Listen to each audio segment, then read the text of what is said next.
Hello, hello. Happy Thursday. Come on in.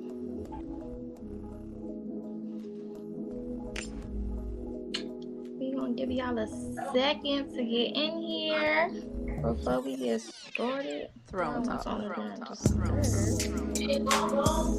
No.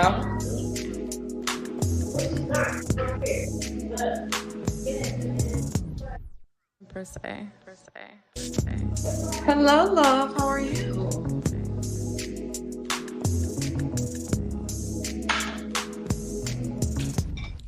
Poca speaks.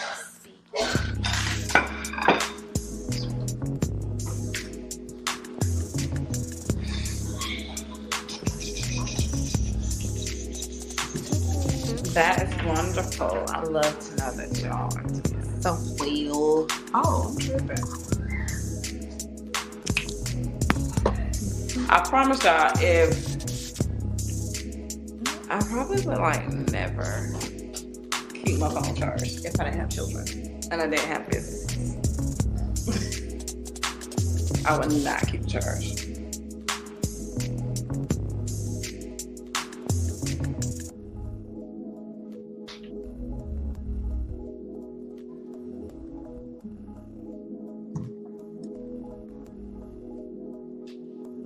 Alrighty.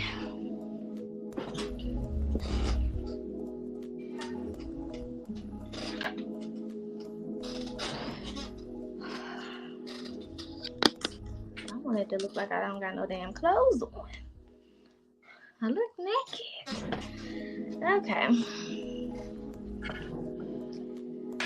Let's get into it. Good evening, good night, good afternoon, good morning. I don't know where you're watching this from. Thank you for tuning in to another episode of Throne Talk. It is our 10th episode.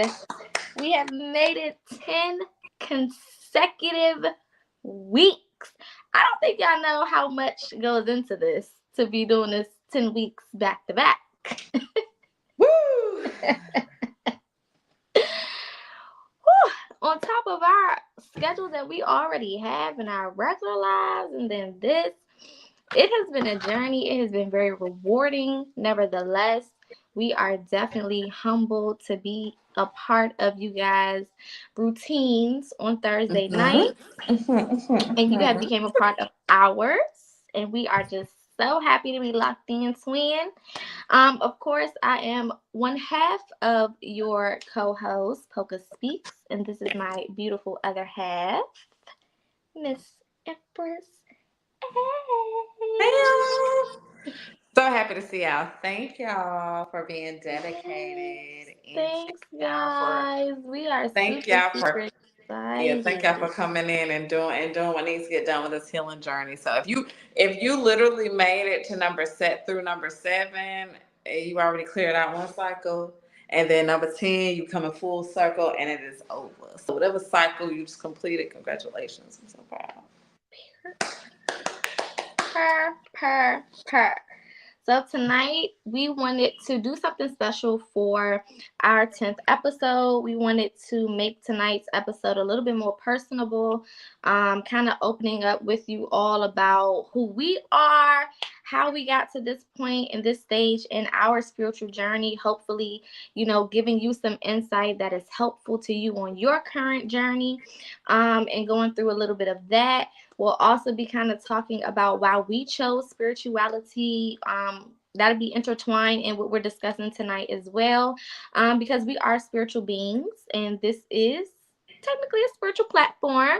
And we get a lot of questions, off camera, on camera, about why we chose spirituality, or how do you know if this is for you, or what steps did you take on your journey, and all of those good things. So feel free during this entire episode to comment questions. This will almost be like an open book Q&A interactive type of session tonight. So definitely feel free to use our comment section at your disposal. No matter where you're commenting at, we can see them all. Okay, so don't think that we can't see it. It shows up for both of us, and we will be able to put it up on the screen and answer them, not only for you, but it may be things that other people may want answers to as well. So I'm going to let my big sister kick it off, okay? Because they say, let the oldest and the eldest, the wisdom, okay? We want the wisdom to kick it off in here, okay? And she is very wise. If you know my good sis, you know that she is very wise and has a lot of knowledge. And I want her to kick it off because she has a very, very amazing story. I've heard it, and I want y'all to hear it. So I'm gonna turn it over and sip my tea and enjoy it just like y'all. Okay. So, again, we thank y'all for being here because, amongst other things, we know that y'all got y'all lives, but the fact that you would dedicate an hour and a half to, cause some of y'all struggle with going to church, but I think she know, Pooh. I think she know. So she doesn't know. Okay. So at this moment, you're dedicating an hour and 30 minutes. So for starters, applaud yourself. One of the things that you know is that we are all here for a purpose, and we are all here for a reason, but no one can force you to step into your spirituality. No one can tell you when that time is. No one can suggest when it could be, because the divine timing is everything. And you have to be audacious to accept that phone call, like to actually go through with that phone call. That takes a lot of audacity. So when you have someone that says things like, "Oh, well, maybe, you know, my cousin, we just got the phone. She's like, well, she ain't got that for yet. Maybe that's why she out. She ain't got that for." Yeah, but the phone calls stay coming in. Hello. So when I say it takes a lot of audacity for you to just initiate, to just start, that's that's bravery. That's what audacity is to be brave, to be fearless, to be a conqueror. So as you are audaciously accepting that phone call, you got the knots in your stomach, and spirit automatically changes your life overnight. Because when I say spirit changes your life overnight, that does not mean that it goes from shit to sugar. That means that everything that you once knew is not going to work out. Things are not going to go. People are not going to be familiar. You're going to be speaking a different language, and you're going to have to um, get that together ASAP on it. Kendra, thank you so much, my love. It's an honor to help all of you. So when it came to me, I was in a very a place where I assumed that I was doing the right thing. I assumed that I was on the right path. I assumed all these things because I was doing what I was told to do. Down to going to church all the time, sitting front row with a black eye from my husband, then having the preacher saying, "This beautiful family here is just amazing." And the older I get, although I have a lot of love for that particular preacher, I knew you were not as in tune as you needed to be, because you couldn't recognize when there was a trauma or an issue amongst your congregation. Okay. And so my great grandpa was a reverend. And with that being said, there are a lot of things in my family that goes on that is a result of some behaviors that he had, and it's curses and things of that nature. So as from being a mom at 17, and just getting married by, I think I was 19, and then I think I was a mom of four by like 21 or 22, and an abusive marriage, and it was just constantly nonstop. And then even after I left that marriage, it led into me. You're welcome, baby. Be careful. You got your egg in there? Yeah. Okay. So we having yakuming for dinner tonight. So going into that, you would think like I thought I had enough. I thought I had enough. I hadn't had enough. And I kept running from this calling because when I was coming up, the things that I was like, hey, there's somebody in my room looking at me. Stop watching scary movies.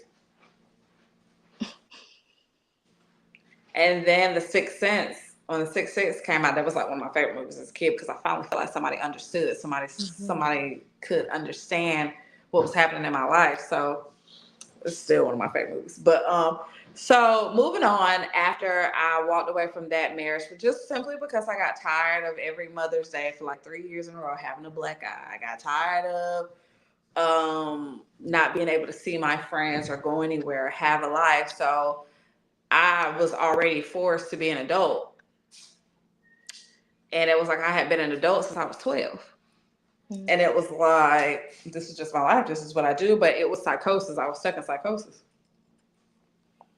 So as we moved along, I thought that I was done. I finally had got away from him. I was like, oh, I'm finally done.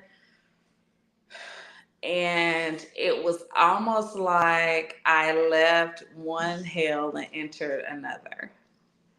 And it wasn't a relationship with an outsider, it was with me. Because I was doing things to myself and allowing things to take place that was like, girl, now you got 2 additional kids, but 2 other guys, you got a drinking problem that's on increase. You got all this stuff going on. Like, girl, what the fuck are you doing? And it was actually I had one addition. I had Ryder, and that was like all over the place. And so I was fighting who I truly was because I was scared of who I am now. And because I was having so much fun. I was having so much fun. But I really wasn't having fun. I was under the influence the whole time. And my cousin said something to me the other day, and she said, "Cause I was drunk in love. I wasn't in love." And I keep telling her how powerful that was to me because I was telling somebody in the barbershop as I was hanging up the posters for my play. They was like, "We don't see you no more. Who got you put up?" I was like, "Me." And they was like, "No, you've been put up because that's the only time you don't go nowhere when you put up." I said, "Me." And I said, "I mean, where am I going there? We ain't seen you in such in a long time." And I said, "I don't drink like that no more.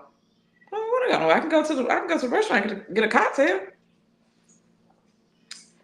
And they was like, "What you mean you don't drink no more?" I said, "Mm-mm." I said, "Cause drinking like that got me 6 kids and 4 baby daddies, and I got babies with broken hearts."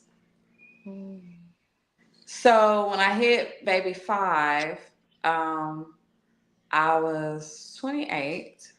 And they were like, "Oh," I'm thinking that my life is great. I'm like, "Oh, it's a great life. I have a good man." Da da da da. And Spirit was like, "Oh, girl, you've been running from me for too long. I got to get you." And it was like, "Hey, you have cancer and it's a sarcoma." And I was like, "Excuse me?" So I went to a church, Redemption, and John Carpenter made a statement and said, "You can come to church when you in need. You can do all these other things. But when you start running, that's the real church. Like, church on your couch." He said, "You can't make it to this building. You need to be able to do this." And then it was like Pastor Dogan of Long Branch. He said, "The goal is to," and I was trying to figure something out. Like, "God, my name came up on the list. What you doing?" Whole time, God, like, "I'm inside of you. Like, who are you talking to?" And I was like, I'm praying, like I'm doing this, like I'm in church Sunday, I'm paying tithes. I'm like, Lord, what is happening? I'm 28. What is happening here? What is happening? What is happening? I'm spiraling out of control. Like, I'm not a whore anymore. Like, what am I supposed to do? Like, I thought I was doing the right thing, and this is not how this is supposed to go. Then every doctor kept saying, out of 20,000 surgeries I've done, I've only dealt with this one 8 times, so we're going to wish for the best. I was like, Then my man, I was pregnant, my man left me? Left me? So when I'm sitting there, I remember sitting there and I said,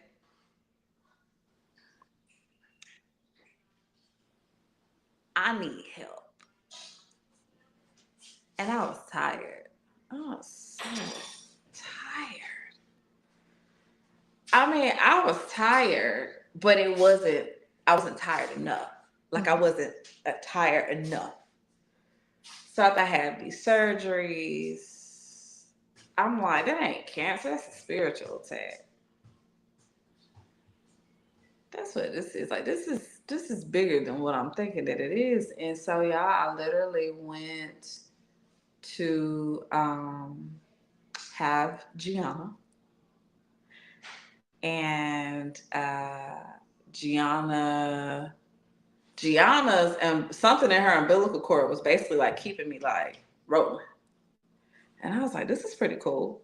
So I learned more about being a mom. And I learned more about my child coming to me as a savior and as a medicinal being. And she's still a medicinal being, as y'all see. And so I was looking for something, but I was tired, y'all. And then I was dealing with this guy,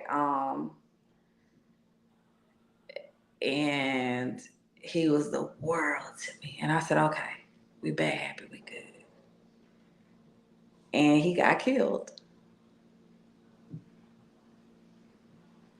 And it was so much stuff happening because I was like, I can't get this thing right. And I would always hear something say, sit down. And I was like, no, sit down. And I remember I was very silent when he passed because I knew it was so many women. And I wanted to respect other women. And I remember like losing him. I looked at him. I came to the funeral early, but I was hearing spirit really loud, very loudly. And I was like, who is this talking to me? And I seen him in a coffin. They had a glass, his mom had a glass thing over his face and was like, no pictures, don't touch him, don't do nothing. It was a beautiful ceremony, but I had to get out of there. And so it took me a year to go to his gravesite. I didn't know where he was born. I didn't know where he was buried. I didn't know what was going on. I just walked to there and I said, the spirit just directed me to him and the wind started blowing. And I followed the wind and I looked down and he was under my feet. And in that moment, all of the stuff that's going on, losing him was like the cherry on top. And I was like, are you just taking stuff from me? Like, at this point, now I'm mad. Yeah. Now I'm pissed off because that's a very real thing. And as I'm pissed off, I'm telling God, like, ain't real. You just want to hurt people. Like, this shit's stupid. You finna be sitting up here praying to you and this is what you do. Like, you hurt people. You ain't real. You the enemy. That's who the enemy is. And I went like a while without like praying. And I would just go to work. Now, things were working out in my life. Things were working out. So I thought, because that's what happens when you're in the transition, you get breadcrumbed. And then it's like, you like, oh, everything is going so well. And then you take it and boom, you trap. The little cage they catch the raccoons in. I'm from South Carolina. I don't know if y'all got raccoons, but I got raccoons. And field rats. And I was sitting over here like in the little cage like, And I remember I had got so I was suppressing so much, y'all. I was so drunk one day. Don't know how I got home. But I remember the day before I had been drinking so much just to ignore calling his number, ignore holding this beautiful baby that somebody else had asked for, had begged me for, had buttered me up to have, and promised me this all this marriage and these houses. And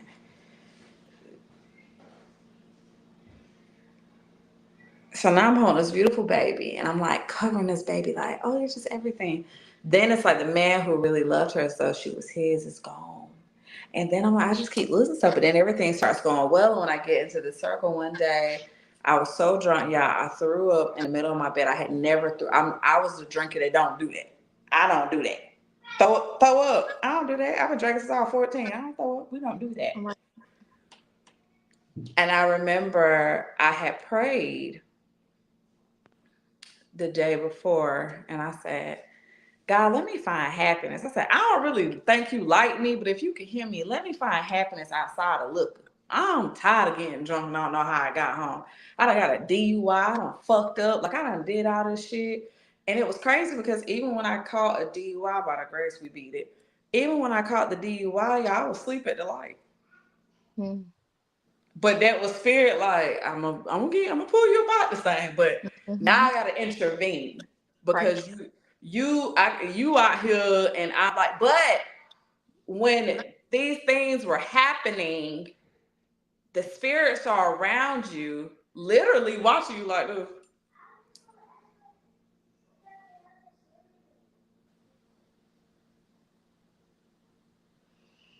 We needed all this to happen. All this is on purpose. Mm-hmm. Everything that's happening is on purpose. So I remember I got out the car the next day, got my car out the pound, went and got drunk again, threw up everywhere. And when I woke up the next morning, I was sitting there and I was like, what is going on? And it was somebody sitting beside me on my bed. And I thought it was a real person. I was like, well, I'm tripping. Somebody was put something in my drink. And she was like, no, you going with me or you going with them? And I was like, go what you know what? I'm trying to figure out how the hell you got in my damn house. And she said, well, you called for help. You said you needed help. You said you wanted help. And I was begging for help because I was tired. So tired. Like, and I remember just crying. I was like, I'm like one of the most beautiful women in the world. I'm so ugly on the inside. I do ugly things. I'm so mean. I'm so nasty. And my homegirl at the time was sitting there like this. Well, people do mean stuff to us all the time. And I was like, I'm so nasty to people. I'm so mean. I hurt people intentionally. I do things to hurt people, and hurt people. And she was just sitting there like this. Well, I don't think that you have a drinking problem. And I was like, I don't need you to think it. Something is wrong. There's an issue. And so the woman kept coming back.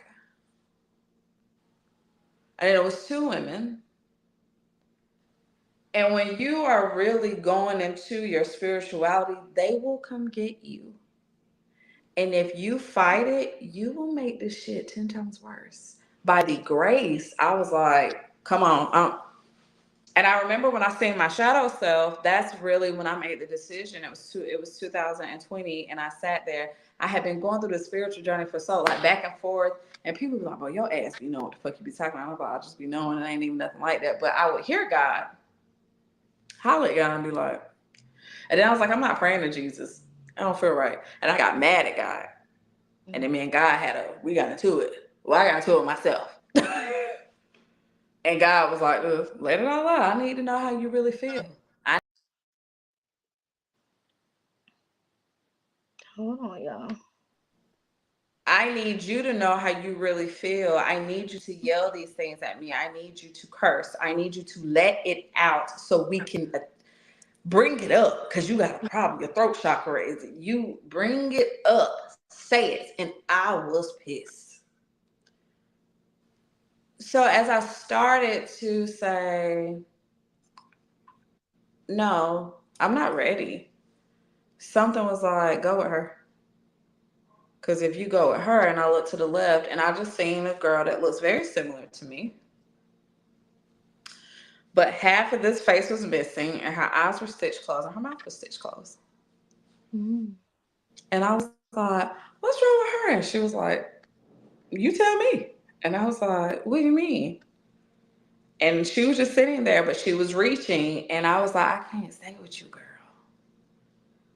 Because I love you. Oh, girl, I love you. I love you. I love you. I love everything that you have been. But, Mm-hmm. baby, we can't stay here. We can't stay together. And I grabbed the hand and I walked off. And when I tell you, my whole house shook. I had to move. I couldn't be there no more. Um, Friends that I had been friends with for 15, 20 years, I couldn't go with them no more. I mean, I had one friend 20 years. I mean, y'all, I'm crying like that's my look. I'm like in tears, and they was like, "This a breakup, girl." Like, I'm like, I love this woman. Like, what's happening? And that woman kept coming back. And she was like, "You can't go what's attached to her, cause it." Mm-hmm. Do you see? And I mean, the version of me that I saw was like, "So it's you." But she really was crying out for help, but you really couldn't hear her crying because her mouth was stitched closed. Mm. She wasn't meant to speak. She was just meant to feel. And I'm like, where the rest of her face at? Spirit like, it's gone. That's how much damage that she done took. She can't take nothing else. She take one more thing, you out of here, baby. I'm letting you know. Either you gonna step into your role, we're gonna take you out of here. And I mean, we can speed this process up. We can end this contract.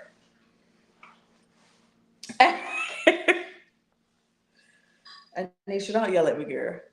So yeah, as I went through that era and I went through that time and I took spirit hand, um, and I've still had conversations with my inner self because that's who you're talking to when you're mad. Mm-hmm. A lot of questions that we have are within us.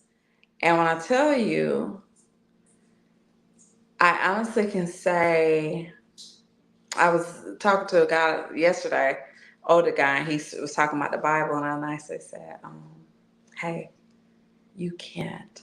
You used to shape me with this conversation, but it's no way in hell you're going to make me agree with a religion that my oppressor created to keep me. I said, you can stay there. That's why you're 70 and you're still clocking in and clocking out at a dealership. You don't know what abundance is. That's why the paint chipped on your car, because you Mm. live in poverty. Like this is symbolic to what I know of being God. Mm-hmm. So when you God, I don't have to yell at you. I don't have to convince you of nothing. I do what I do, but it took me time to get here. So if someone asks me why spirituality, why not? Why not? Why not? This is not an aesthetic. This is edge is gone. This is plucking eyelashes and eyebrows because you stressed out. This is that right leg shaking and trembling, your hands shaking. This is this is crying. This is yelling. This is fighting yourself to be better. So if you ask me why spirituality, because I fell in love with myself. Mm. I'm crazy about myself. I admire myself. I'm true to myself. Period. And me doing all of that connects me to the Creator, connects me to God. And by me allowing God into me, being the vessel of her, of him, it's only right that I want you to experience it. The highest currency is inspiration. I'm gonna pay you every time in inspiration. And I want that for every single last one. I never want y'all to question yourself. I never want you to doubt yourself. And even on those days that shit happened because we are still in this human body, I want you to be able to pull yourself out of it. Mm-hmm. That's not your story. Now that was my story. Mm-hmm. This is my story now. Mm-hmm. And I love my story. Because I'm living in a fairy tale. And I'm having some fucking Hey. fun. I got some great ass fucking kids. I got a bomb ass sister slash business partner. Like my business thriving. Y'all here sharing this energy, getting this good juju. So why spirituality? Because why not? Because I'm we spiritual. That's what we doing.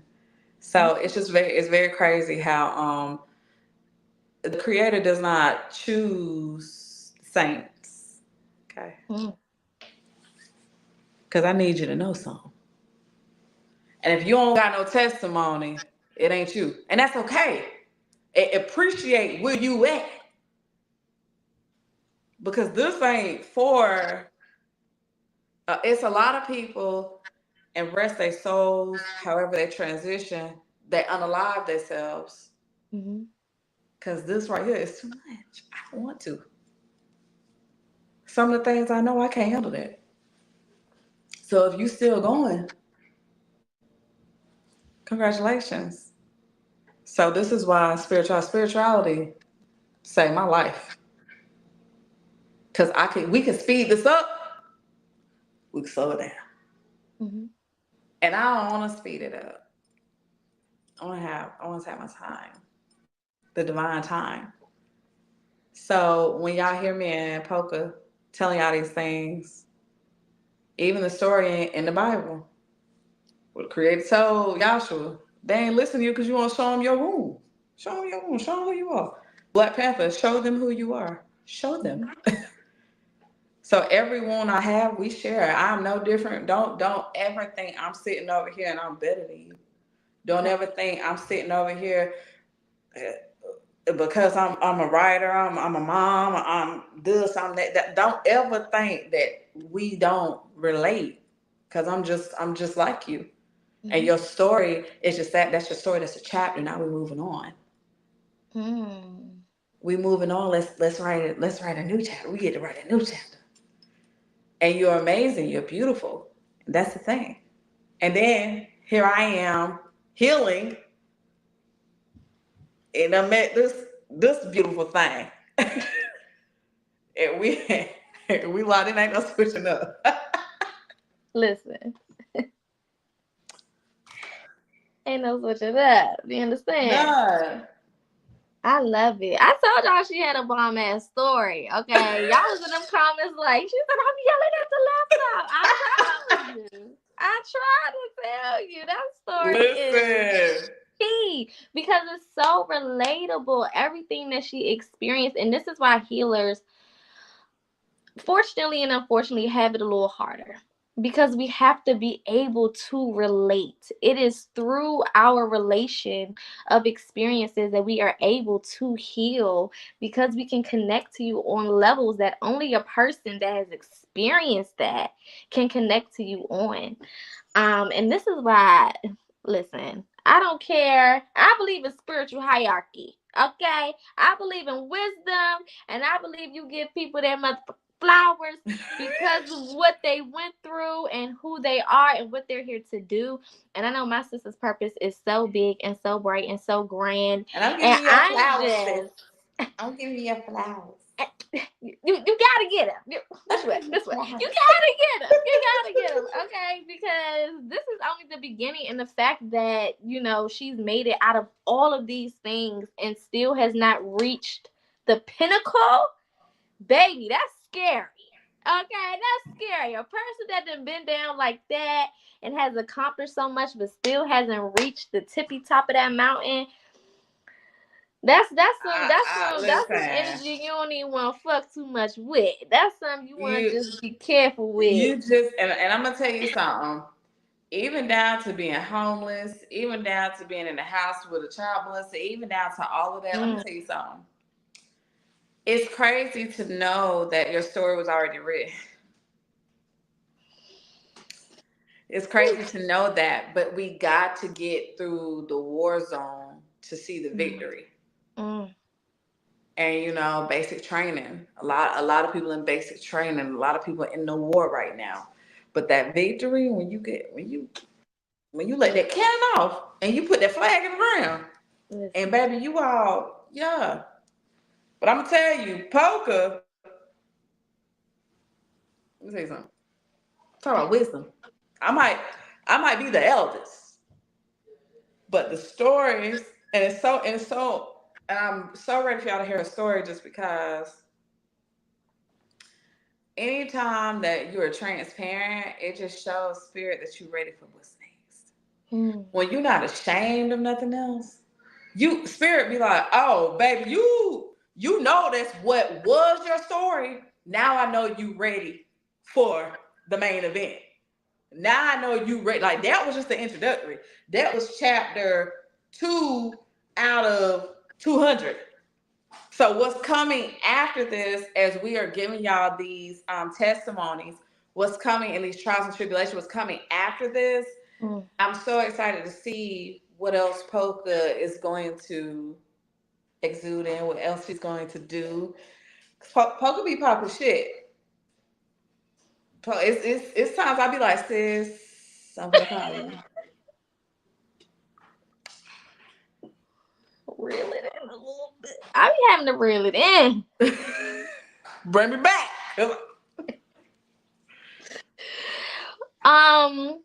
Shit. Okay, so where to start? So I've told a vast majority of my story. Again, we both have prided ourselves on being very transparent, because again, that's the only way that we can truly help, is by speaking our own truth and showing you the proof is in the pudding, and baby, we is the pudding. Okay.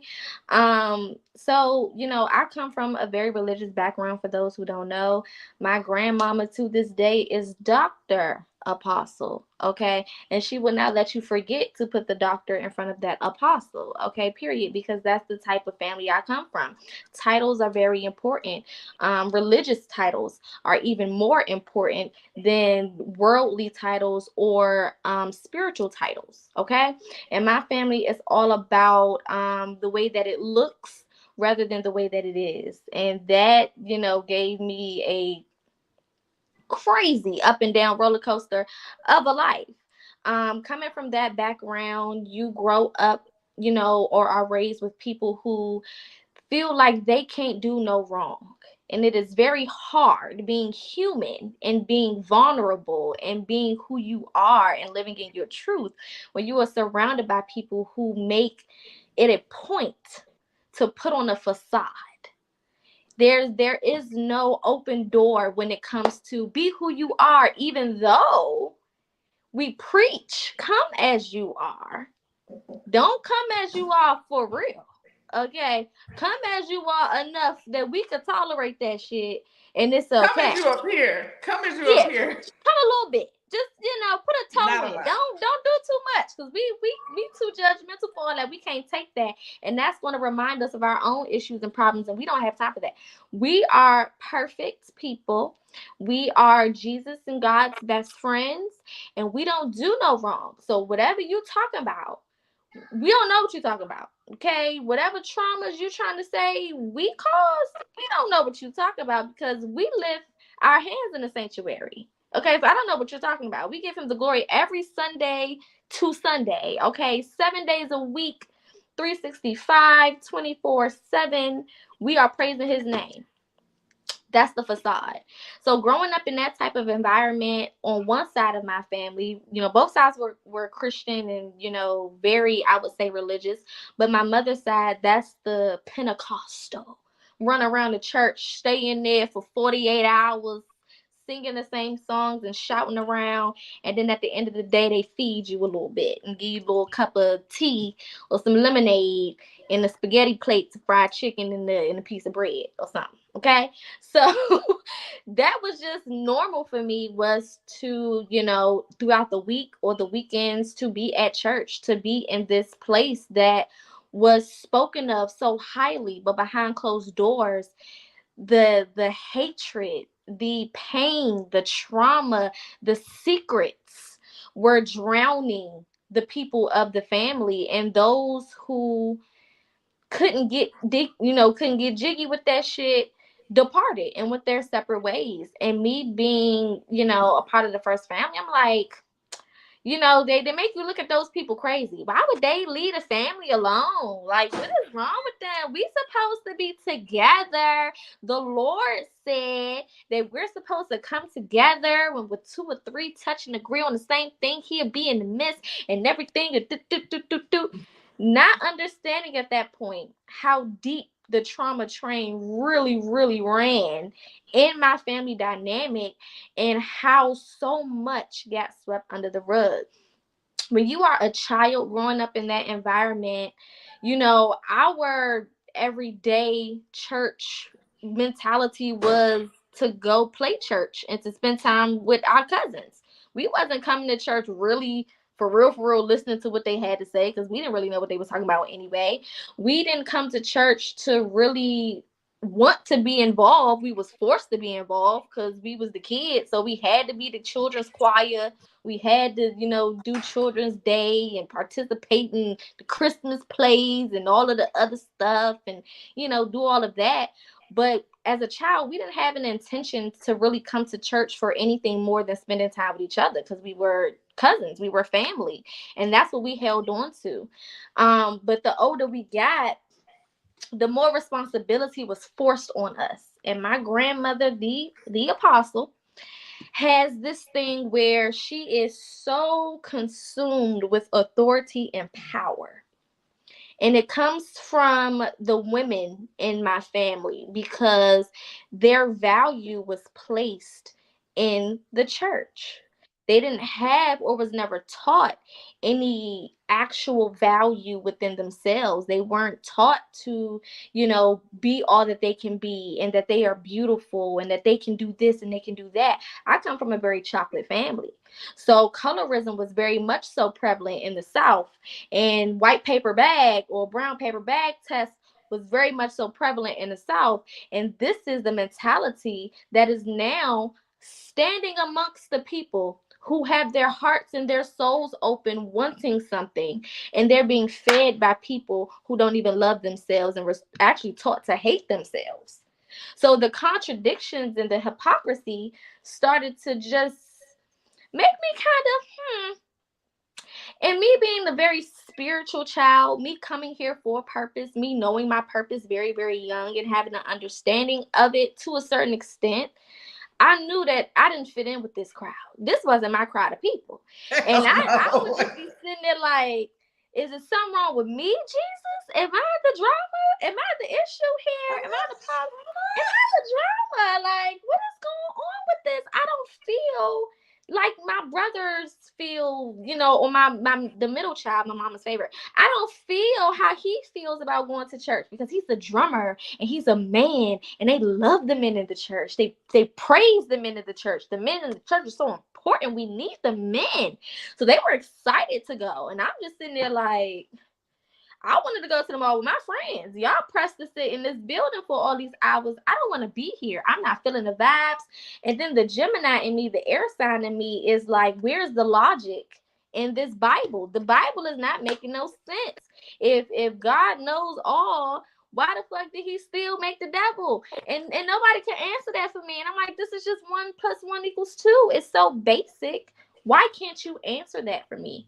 So growing up in that environment made me, it's almost like a shelter environment, but it's a different type of shelter. You're sheltered with religion. So you really in this place where you're judged by people who do the same shit you do, which is very weird. You are ostracized by people Mental who illness. feel ostracized by other people in the family, and it's very weird.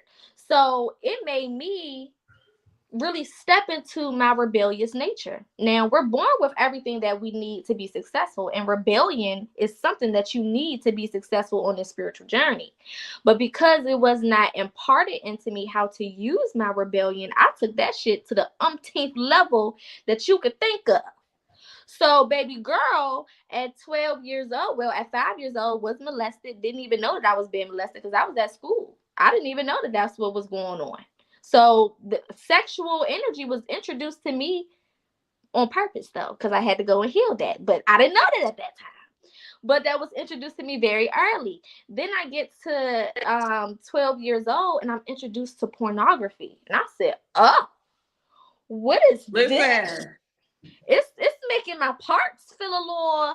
I'm feeling a little way about this. What is this? I want more information. And me being the Gemini that I am, baby, when I lock onto something, I don't care what it is. I'm locked in. I gotta figure this thing out.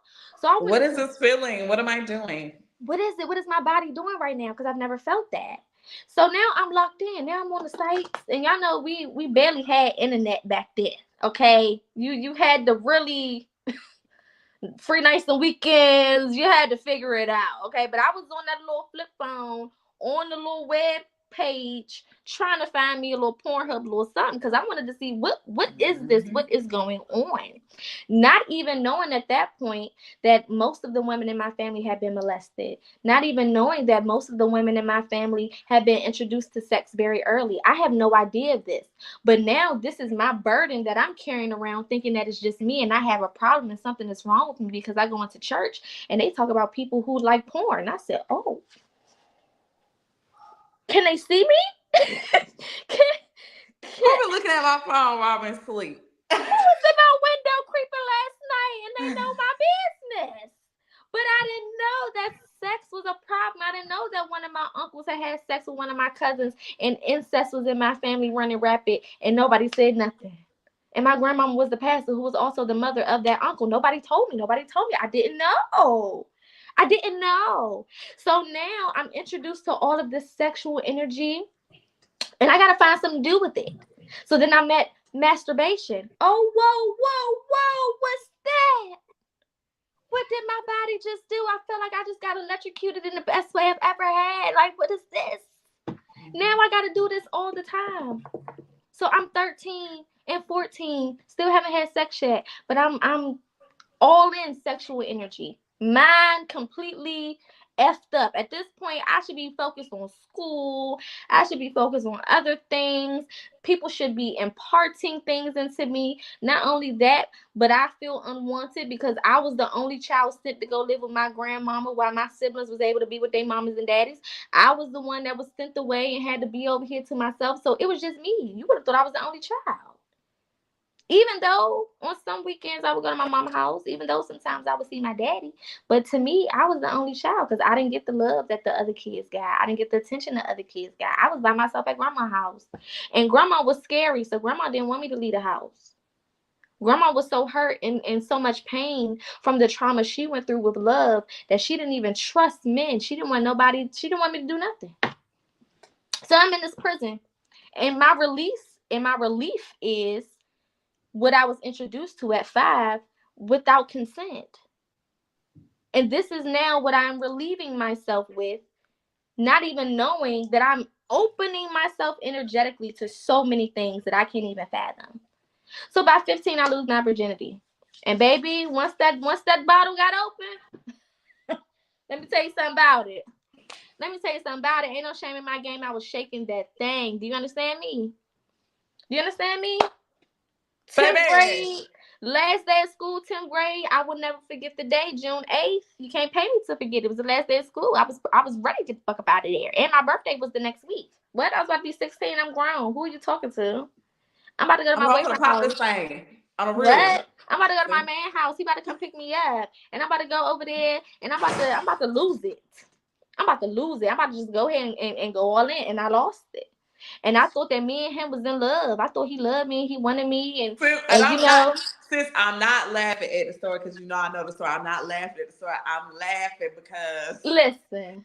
I know that feeling. Go ahead. I thought we was going to be together forever. He done came and flipped me up and rubbed me down and everything like that. And then he had just graduated. So I'm like, ooh, my man about to be out of school. He had just graduated. He's 2 years older than me. Y'all don't know nothing about this. You understand? This is what? He about to come pick me up in his car. Because you know that was the tea. You got picked up in a car from high school by a little boo? What? Babe, turn your music up. You can't tell me not now one thing. So my whole 11th grade year, the girl was skipping school going to her boo house, getting flipped up. At this time, he was still the only person I had been sexually active with. I lost my virginity to him. I'm in love. This is my baby daddy in my head. We is together forever. What did you talk about? I'm not giving nobody else this cookie, baby. This belong to you. I am yours. You are mine. We is together. Okay, period. And I found out he was fucking other girls. And I was heartbroken. I said, oh no, you didn't come and take pop my little cherry and then go ahead and be playing around on me. That's okay. I got your motherfucking number. I learned the art of detachment very early because I didn't like feeling pain. I felt that since I was a kid. Nobody ever acknowledged my pain, so I didn't like feeling that. I was allergic to feelings and emotions. I didn't want to do that. So I learned how to detach. I learned that when I was getting left in my grandmama's house, and my daddy and my mama said they was going to come pick me up and didn't come pick me up. I learned how to detach. I learned how to detach when I was just sitting over there by myself crying and snotting because I felt like nobody loved me and my siblings got to be with their parents. Why I can't be my parents? What's wrong with me? I understood and learned how to detach. Then I got my heart broken by my first love, the person I lost my virginity to. You think I don't know how to detach? So, had sex with the next guy. And, it didn't work out. Next one.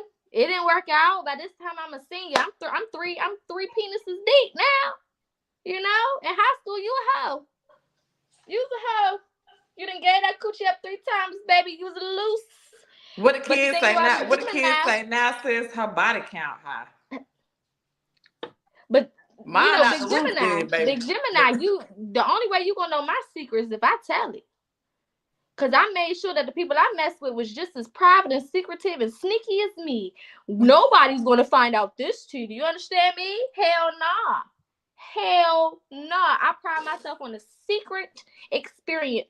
This is only between you and I and you. And if anybody else get introduced to this shit, it is no longer you and I. And them niggas knew that.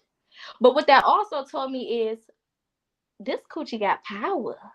Oh. I didn't know that this came with power. And you can't give someone who has never had all of it at once. Baby, you cannot do that. That's like giving a 16-year-old $1 million. It's going to be a whole bunch of bullshit happening that don't make no damn sense. And I was given all of that power at one point, at one time, all in one. And didn't know what the fuck was going on. But I knew that I was getting love. I was getting attention. I knew that they was telling me, ooh, girl, I just can't stop thinking about you. Oh, you can't. I know. Oh, I got a girlfriend and everything, but, my heart is still with you. Oh, it is. Duh. Show me. Duh. Prove Get it. me. Prove it. Come pick me up then. Come pick me up. Let me sit in her spot in the driver's seat. And then I leave my lip gloss around and just leave a little couple things. Sometimes when I realized I didn't have to have sex, oh, that was even better. I'm just gonna leave a couple things around, and then you and your bitch arguing. And then I get to go to school and y'all beefing. And I'm the culprit, and I get to walk right past her. Don't nobody know that it was me. It was me. I'm the home wrecker. I did it. But guess what? My grandfather married my grandmother and had a whole family in North Carolina. Home wrecking was in my blood. I didn't know that. I thought I was just lit. I thought I was that girl. You couldn't tell me shit. I'm the one. Listen, now I graduate high school, barely, because I was skipping school to go get dick and get picked up and go to the curry out and walk to the gas station and go to the gym. I was just doing shit. I just didn't want to be at fucking school. So, barely made it out by the skin of my teeth, literally. Had to pay and go to night school so that I can graduate. And the only reason why I even pushed myself to do it is because I was the oldest sibling. And I always had been really, really conscious of being the oldest sibling. And I was the only girl. And that responsibility was placed on my back when I was very young. Because I had to be the oldest, quickly. My mother had my brother a year after having me. There was no time for me to experience being mommy's little baby. Because by the time I was 6 months, mommy was pregnant and was about to have another baby. So there was no time for all of that. I had to be catapulted into being the oldest sibling, never the oldest daughter or just the daughter. I didn't have that. I never lived that life. I don't know what that be like. I just know the responsibility of the oldest sibling. So with that being said, I pushed myself to graduate because I'm like, I don't want my brothers to see me. I mean, they done seen me skipping school and all this other shit because my middle brother went to school with me and he would hold my secrets. He wouldn't tell mom when I left the school and all of that stuff. So I knew I was locked in, you know. My Scorpio held me down. You know what I'm saying? They will. However, They will. listen, when I Scorpios talk hold about you ride or down. die, ride or die. You understand me? And I'm like, okay, I'm gonna go graduate. I'm gonna do what I need to do. Graduated, and my mama didn't really, you know, me and my mama ain't never really have a good relationship. She like her sons because she was hurt by her mother. And you know, when women are hurt by women, they usually gravitate to men and form a hatred, an inner hatred, whether they know it or not, for women. Okay, especially with them the mommy issues. So me and my mother didn't have the best relationship. We didn't have that mother-daughter openness that you would expect. So when I graduated, I wasn't even home for a week before my mama told me, you better find a job before you have to live somewhere else. I said, well, damn, I just got a damn break from being in school for the last 12 years. But all right, cool. Found me a little door-to-door job. This door-to-door job introduced me to this guy. This guy just so happens to be a Gemini. Now, you know, Geminis, we love each other. We love Gemini on Gemini. Something about the craziness That when it was comes so together. wild to me. It's toxic and it's so good. And baby, we just fell deep. Okay? My mom went out of town. I moved in with this man while she was out of town. Because I'm all about, I don't got time to be trying to explain myself to your motherfucking ass. Okay, I'm not about to explain myself. You toxic. I'm in this house. You get on my nerves. There's too much going on. I'm leaving. He loves me. I'm moving in. He live with his mama, but his mama fuck with me too. So if she gotta So be now I got a baby mama. mama, now I got a mama. I don't need you. So I left. Gave my brothers a couple dollars, and I got the fuck. He came, picked me up, put all my shit in the car, and I moved in with him. When I got there, well, before I got there, he had let me know, oh, my ex said she was 3 months pregnant. I said, okay. So when the last time y'all was, when the last time y'all, and he's like, no, since I've been fucking with you, I ain't been fucking with her. I'm like, okay, it's cool. If you want to be with me, you can commit to me. Then I don't mind you having a kid, because I was so desperate for love. I was so desperate to get out of my environment. I didn't give a fuck. I don't care. Come get me. So I moved in. Those next 6 months of that baby, that ex being pregnant, baby. When I say hell on wheels, because she was hurt. And he was her escape at one point. Because she came from a broken home. And then she pregnant with his child. And I'm laid up in the bed that they used to be laid up in. Oh, baby, she didn't like me. She didn't like me. So I went through a whole lot with that. And then a baby was born. And she disappeared. And I ended up taking care of her child for 3 years as my own. Okay. Now, you couldn't have told me when I moved in with the motherfucker I'd be a baby mama, and I had no baby. You couldn't have paid me to know that information. I was not privy to that part of the journey, spirit. You did not tell me I was going to adopt a child. Okay. Not only did 2 weeks after she had that baby, she came and dropped her off with us. 6 months into that baby's life, I moved out from being with him because it got too toxic. He started cheating on me and leaving me in the house with the baby. So I took the baby with me. And I raised her for 3 years. During those 3 years, me and the mama got cool. The mama was in and out until she got stable. When she got stable, she came and got her baby. I had to detach from that baby, which was very, very difficult because I raised that baby since she was 2 weeks until she was however old as she left. My baby will be 9 in April. Okay? So I'm distraught. My whole purpose, or what I thought my whole purpose was, I thought I got with this man to take care of this baby because I'm all about the silver lining, because that's all I ever had. All I ever had was hold on to hope. Hold on to the silver lining and the rainbow at the end.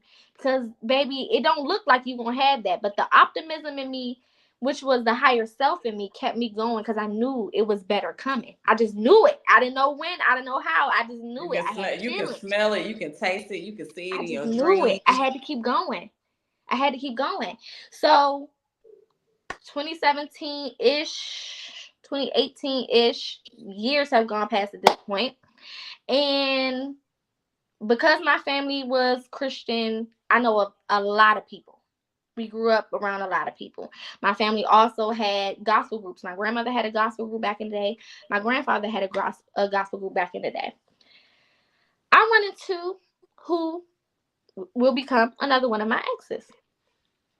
And I run into him on the cuz tip because you know in black families when you grow up and your people know each other, that's cuz. Oh hey cuz. So he was cuz because his grandmama and my grandmama sung in the same gospel group. So he was cuz. Hey cuz, how you doing? Hey cuz. Around the same time I started a satellite radio show. So he had a gospel group of his own that he had started, like a little boy band, new age type of gospel, whatever he was trying to do, a little Ty Tribbett feel, however you want to talk, place it.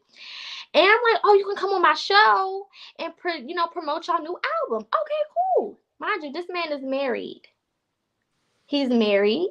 He has 2 children, and his wife is pregnant with one at this time. He has a baby from a previous.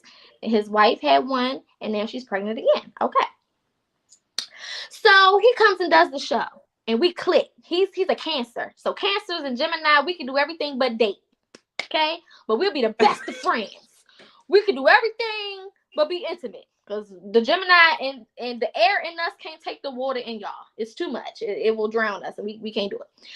So we could, we became, when I say best friend, twin, where have you been? I'm like, oh my God, I've never Twin, connected. where have you been? Go ahead. I'm like, I've never connected with no one like this. This is so crazy. This is so out of this world.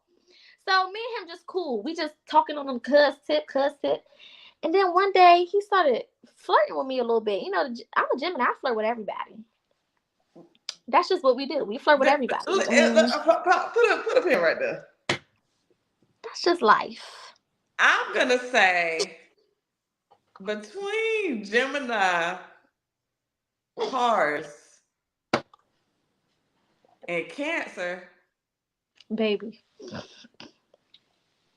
we will wrong with baby you us? to death. We will rub. We will touch you. Everything is touchy We feely, will. Don't let us get a little lovey-dovey. wine How in us. you We get to put our doing? arms around you. Man, And get out then of here. call you bro. Be like, what's up, bro? Virgo too. Virgo flirt their ways right to love. But go ahead, Sue. Listen. So we get real close. He started flirting. I'm flirting back. I said, so I asked one night, because we when I say we on FaceTime, we on the phone. And it's late. I'm like, if I'm married, I don't want my husband talking on the phone all late. I don't care who the fuck it is.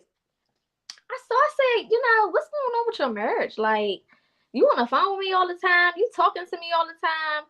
What's going on? Oh, we separated. Shit fucked up. Da da da da da. Boop, boop, boop, boop, boop. I said, well, okay. Well, at the time it wasn't none of my business. I said, okay, well, cool. So me, him, and another one of my cousins, we go out, my female cousins, and we have the best time. Gemini, Cancer, Sagittarius, baby, we was lit, okay? We was outside the night. I know y'all had a time. We was outside, okay? We was outside. So when I get back in the house, and he dropped us off because my cousin was staying with me and my mom's house at the time. It was like, whatever. She had came back from school, so she was home, so we was chilling. And he texted me like, I really wanted to kiss you so bad tonight. I said, you wanted to do it? I mean, you still can. The Gemini me, when you get me, you got me. And I'm going to take it there. I'm going to take it as far as you want to take it. Okay? And that's on adaptability. You understand? Bar none. Where you want to go? Okay, what we going to do? So, baby, all of a sudden, we booking hotel rooms. Sneaking and geeking. We booking hotel rooms now. All of a sudden, I'm with him every night. We going to movies. We getting something to eat. I'm getting cash Come out hit me sent to up. me. Listen, mind y'all, he's 13 years older than me. I'm early 20s. He's early 30s. Okay. So in my head, I'm being spoiled. I'm getting money. This when Fashion Nova first started popping. So when I say I'm doing Fashion Nova dirty. I'm getting 150 for this, 150 for that, 200 for that, 300 for this, whatever. iPads, Apple Watches, all of the new shit. I'm getting all of these things. Wow. So in my head, I'm that girl. You can't tell me nothing about me. I'm that girl. I know the power of this coochie cat. Mm-hmm. So probably like a month, 2 months into it, I get a phone call because he goes out of town for his birthday, and it just so happens to also be his anniversary around the same type of time. So they take like a trip in the middle to celebrate both. Mind you, the wife is pregnant. All this is happening. She's still pregnant. She's good and pregnant. Okay. And she goes through the Apple Watch and she finds out about little old me. So I get a phone call because he's on this vacation. He's talking to me the whole time. He's stepping away to FaceTime. He's stepping away to call. I get a phone call. Hey, yeah, she went through my watch. She found out, about us and everything. So me, again, I've mastered detachment. I didn't got more than I bargained for. So honestly, if I leave now, I'm still up. A win is a win. In my head, I'm good. I'm Gucci. I don't got nothing to deal with. You know what I'm saying? So I asked him, I said, well, if I see this is happening, so I know we should probably stop, doing what we doing, and I'm gonna let you fix your marriage. That man said, what? No, I'm leaving her for you. You picked me? You picked me? Me? The 21 I'm doing this for you right now. Bitch. I said, huh? All of the abandonment in me, all of the I wasn't chosen by my mama, by my daddy in me, baby, I felt like I hit the lottery. This man is married, got a whole family, and he wants to give that up for me? You making this sacrifice. Nobody's made this sacrifice for me before. No one has ever sacrificed for me before. No one has ever made me feel so loved and so wanted. You're taking care of me and you want to be with me permanently over your wife that you took vows for and had all these people show up for that goddamn wedding. That's what she was saying. I said, wow, and it's your anniversary. And you think about me? Y'all supposed to be celebrating another year of love. With me? Okay. I said, well, fuck it. I'm a Gemini, baby. I'm ride or die. Whatever you with, I'm with times 3 million. So what we doing? He said, all right, when I get back, I'm going to move out. I already told him I'm moving out. I said, all right, bet. So when he get back from the trip, he's still coming to pick me up. I'm coming in my mama's house late with bags and shit. Then she pissed. Because the little girl and her wanted to get picked too. The trauma in her had a problem with what was going on. My mama at the time was also messing around with someone who probably was taken too. So she didn't like how this situation was working out for me versus how things were at that time going with her. She didn't like that. So she started putting shit in my ear. Oh, he ain't gonna never really choose you. You're not the queen bee. He not gonna ever want to be with you. Da-da-da-da-da. I called him bawling one night. My mama said you're not gonna pick me, that you don't want me for real, you gonna really leave me and you gonna really stay with her. And I'm just gonna be a mistress. He was like, girl, what the fuck is you talk about? I'm packing my bags right now.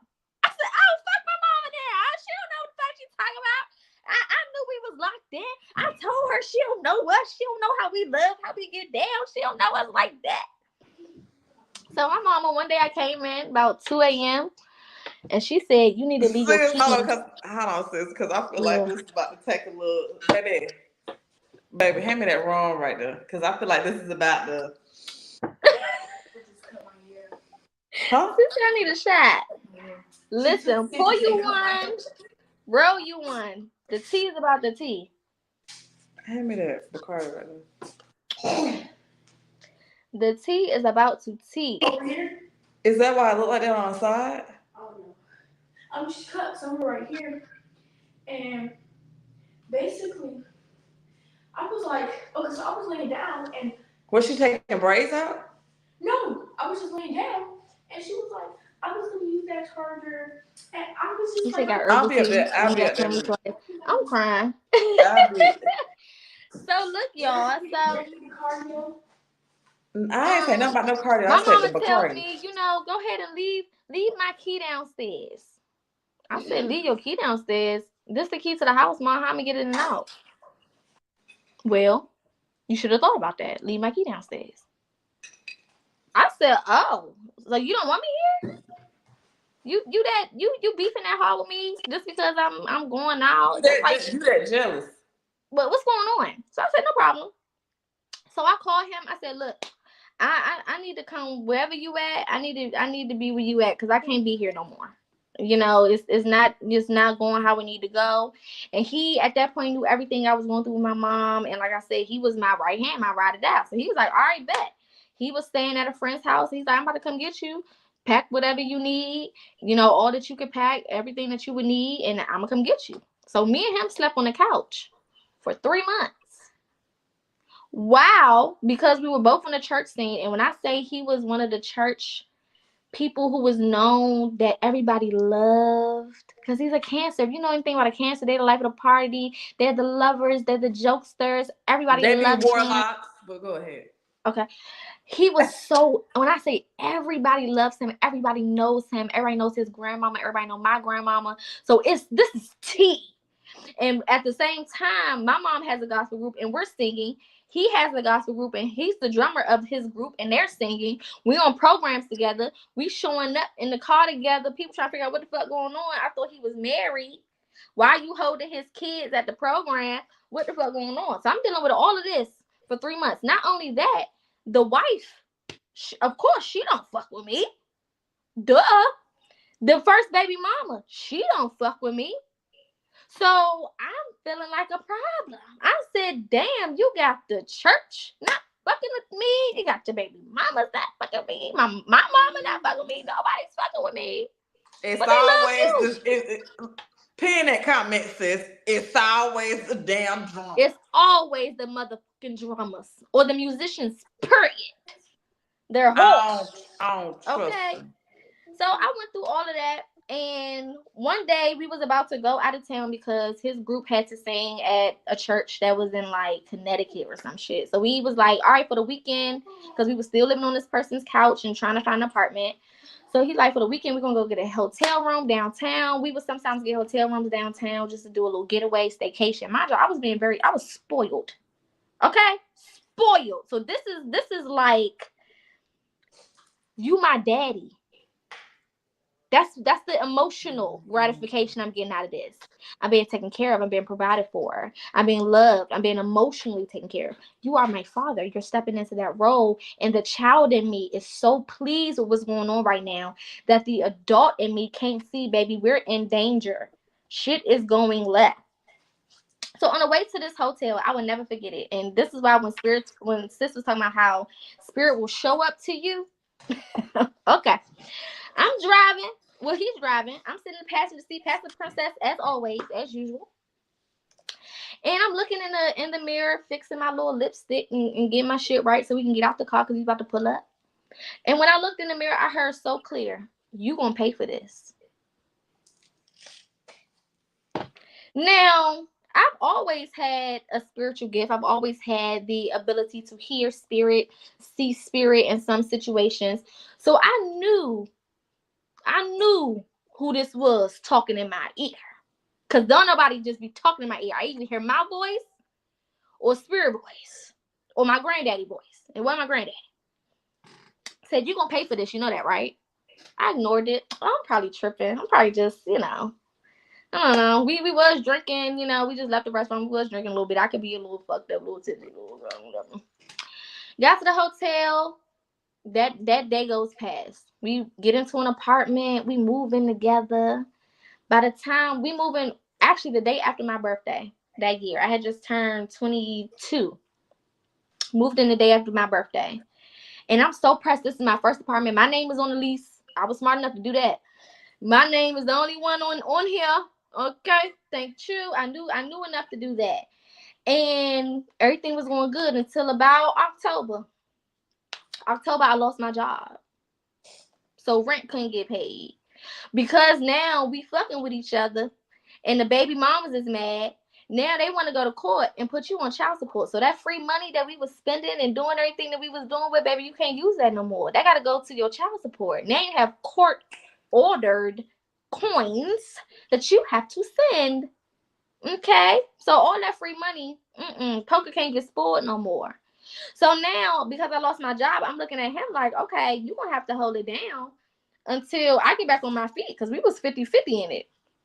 I can't get my 50 because I don't got my 50 until I get another job. He gives me a job at where he works. This is when I became a school teacher. Fell in love with that. During this whole course of time, he started to show his true colors. Now, he's a narcissist. Now, he's hyper insecure, and everything that I do, he has to blow it up. And I mean, 500 times its size for no apparent reason. Now I'm cheating with everybody. Now I'm just out here loose as a goose, and everybody likes me, or people that I used to talk to, I can't even look in their direction if we had a program together, because I was a church girl, so a lot of people I talked to was in church. I can't look at them, I can't talk to them, I can't be cordial. He'll get on Instagram and like all the pictures he want to like, but then he'll go through my likes because he wanted all of my social media information. He wanted my passwords. He wanted the ability to see what he wanted when he wanted. And he wanted me to do what he wanted me to do when he wanted me to do it. And I said, oh, now the Gemini and me don't do this, baby. We like freedom. You can't lock me down and think you're going to pin me down. And that's crazy. Now, you didn't already lock me down. I'm not in the streets no more. Congratulations. But you can't then cage me in, lock me up, and pin me down. That's just not going to work. So now we have friction. Now the little happy home that we had and all of the spoiledness and the taking care of you, take care of that, baby, that the whole dream is skewered now. So we go on a vacation. Because we had gotten into an accident and had got some, some good money back. You go to that physical therapy, get your little check. You got a nice little check. We said we're going to go pay for a vacation, and hopefully this can help us, fall back in love with each other. We don't know what the fuck we was doing, baby. How you get them is how you lose them. I don't care what the fuck you try to do, how many people you try to talk to, how many vacations you think is going to fix it. It's not going to fucking fix it. So we go, and I'm more irritated with him than I ever was before when we get back from this vacation. I'm so through and so done and so over it, okay? And then I get wind that you texting other people. You talking to other people when we not around each other. Same thing that you was doing with me to your wife. Okay, cool. Spirit did tell me I was gonna pay for this. Okay, cool. So a little bit after that, I'm over it. So I said, hey, we need a break. Maybe we need to take a break from each other and try to come back and get it right. Maybe when we come back, it'll work out. I don't know, but we need a little break right now. It's just not gonna work out, whatever. He like, well, I'm not leaving the apartment right now. I said, okay, I don't care where the fuck you go. You can sleep on the couch while I goddamn care. You can sleep beside me in the bed. I don't care. We not together. As long as you understand that we is not together, I don't care where you sleep, okay? Because you're not gonna touch me anyway. It don't matter. I don't care. So, baby, I found me a Dominican. Woo! Do you understand me? I still get the replays in my head off that. You understand? Found me a little Dominican. Passionate lovers. Oh what? My! Oh! Please don't speak that Spanish shit to me, Poppy. Don't do that to me. What is you? Don't do that to me. He pulled up on me one day. I told my ex. I said, look, I'm about to go to Fridays and have some drinks with a friend, and I'll be back later. Again, we're not together. I don't give a fuck what you're talking about. We're not together. We're not in a relationship. Baby, I get bust down that night by the Dominican. Okay? And that was enough for me to be like, what Chris Brown say? Deuces? I'm stuck in the bullshit. So when the Dominican come to drop me off back to the apartment, I lean over, give him a kiss, not knowing my ex is in the parking lot sitting in the car watching us. So when I get upstairs and I'm taking my stuff off, about to hop in the shower because I done did my little do, okay? I get a call on my phone. It's my ex FaceTiming me. I'm like, okay. I answer. If I put a bullet in the back of his head right now, it would be your fault. I said, excuse me? What are you talking about? I'm right behind your boy right now. You know that, right? I said, you behind who? Who are you behind? What are you talking about? I felt like I was on the scene to scream when they called, be like, you'll die something. I don't know what's going on. What are you talking about? He FaceTimed me, turned the camera around. It's the Dominican's car. He's driving behind him. So now I feel like I'm in the scene of snapped. I don't know what the fuck about to happen. I know you're not about to go put a bullet in nobody. What is going on? This is ghetto. This is rat shit. Long story short, not y'all are ghetto. This is ghetto. Okay, this is beyond me. Okay. Long story short, he calls my mom. He ends up coming back to the house. We get into it. Police get called. He calls my mother. My mother shows up to my apartment the next day, yelling at me. Okay, yelling at me. Completely took his side over me. I'm her daughter. I'm used to this. So she's yelling at me, and I'm like, whatever. I'm over it. I don't care, Mom. Okay, the nigga was cheating on me. He was doing this, and that. I done went through all of this with the wife and having to deal with all of these emotions and feelings coming from all these random ass people and all this hate and all this that I dealt with. I don't care, Mom. She's trying to talk me out of it because she liked him. It was about her. Okay, it wasn't about me and my pain and the narcissism and how I had lost damn near 30 pounds and was depressed and was anxious and was drinking every night, like my sis said, and smoking multiple blunts. I was spending so much money on weed, it was ridiculous. Okay, and I was smoking good tobacco, roll-ups and everything of that nature. Just messed up. Okay, nobody cared about that though. They cared about the fact that I was breaking up what they thought was their family, okay? Because my mother had loved him so much, and he was so funny and the life of the party. He's family. Why? What are you doing? Okay? So that brought me to a place where he eventually moved out, and now I'm in this apartment by myself. And it's half of the clothes that was in the closet are missing. All of his stuff that was in the bathroom is missing. The shoes by the door are missing. There's no more cologne in the air. It's quiet. And it's me. And it's just me by myself in my own space. And all I had was me. And that's when Spirit came and said, hey, boo. That was crazy, wasn't it? That was wild. But you made it. So are you ready? Ready for what? What am I supposed to be ready for? So I started telling my male best friend, I said, I keep having these strange feelings that something big is about to happen. I don't know what it is, but I just keep feeling like something so huge is coming. I don't know what's going to happen, but I just know it's something so big. Not knowing, that was 2019. October of 2019, Spirit told me, go make a YouTube page. Now, this same ex is who gave me the nickname Poca. This bitch. This same ex is who gave me the nickname Poca. Now, I had always referred to myself as Pocahontas, love Pocahontas, but I never made it an identifier. I never took it on as a nickname or anything like that. It was just something that I liked. But he gave me that nickname Poca. Well, I'm not going to say he gave it to me. He was used to give it back to me. He was used to remind me of what my name is and who I really am. So I'm sitting there, I'm like, okay, what am I going to call this? What am I going to name this YouTube? What am I going to do? What is it going to be called? And Spirit said, Poca Speaks. I said, okay, Poca Speaks.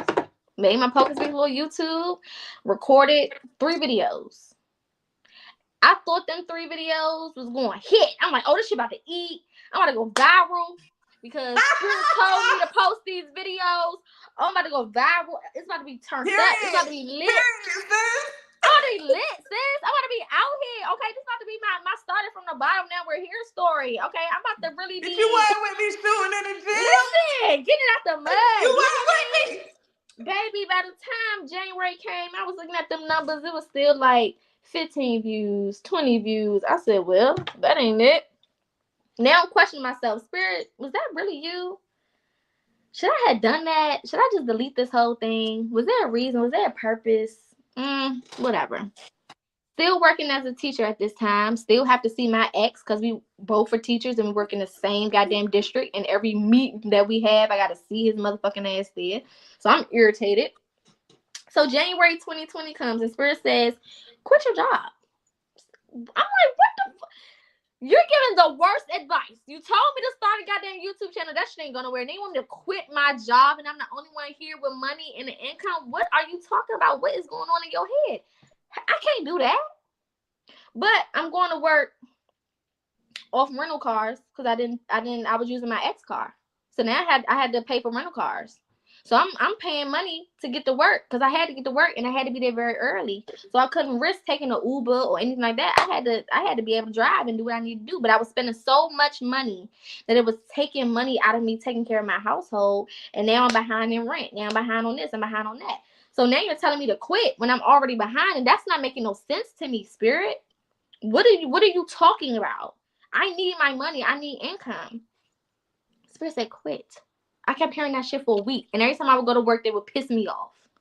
The last straw was I went to work and my supervisor, who never liked me because she used to like my ex. That's what I get for working in the same fucking district. This nigga is lit. Go ahead. That's what I get for working in the same damn district. Okay. So she didn't like me. So I come in one day, I get pulled into a meeting for being on my phone. Some random pettiness. I got back home. I said, you know what? I'm about to sit and write this resignation letter. I'm sick of it. Whatever happens, happens. I know me. I'm a Gemini. I can do anything. I can learn anything fast as shit. I can find me another job in no time. I'll be good. Whatever. I hit that resignation, made that resignation letter, sent it in. When I hit send, the fear came over me. I was so confident until I hit the send button. Once I hit send, I'm scared. I'm fearful because it's real now. I can't go back. I can't be like, oops, my bad. I didn't mean to send that. No, I gave y'all a whole summary and dissertation of why I'm getting the fuck up out of here. So y'all not gonna hire me back because I kind of ate y'all up in this email. It's not gonna work. So I'm sitting there. February comes and I'm just like, woo. Now I'm 2 months behind on rent. Paid a little bit on it. You know how you put a little bit on this, a little bit on that, a little bit on this, a little bit on that, so they know that you willing to pay and you just not doing shit. I'm like, okay. March 2020 comes. All of a sudden, I'm watching the news. Pandemic. Global shutdown.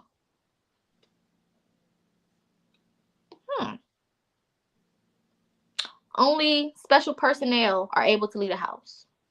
Everything else is closed.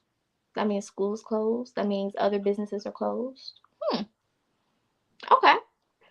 Now, during that process, I was waiting on my unemployment. Because the pandemic happened, they was giving extra money out for unemployment.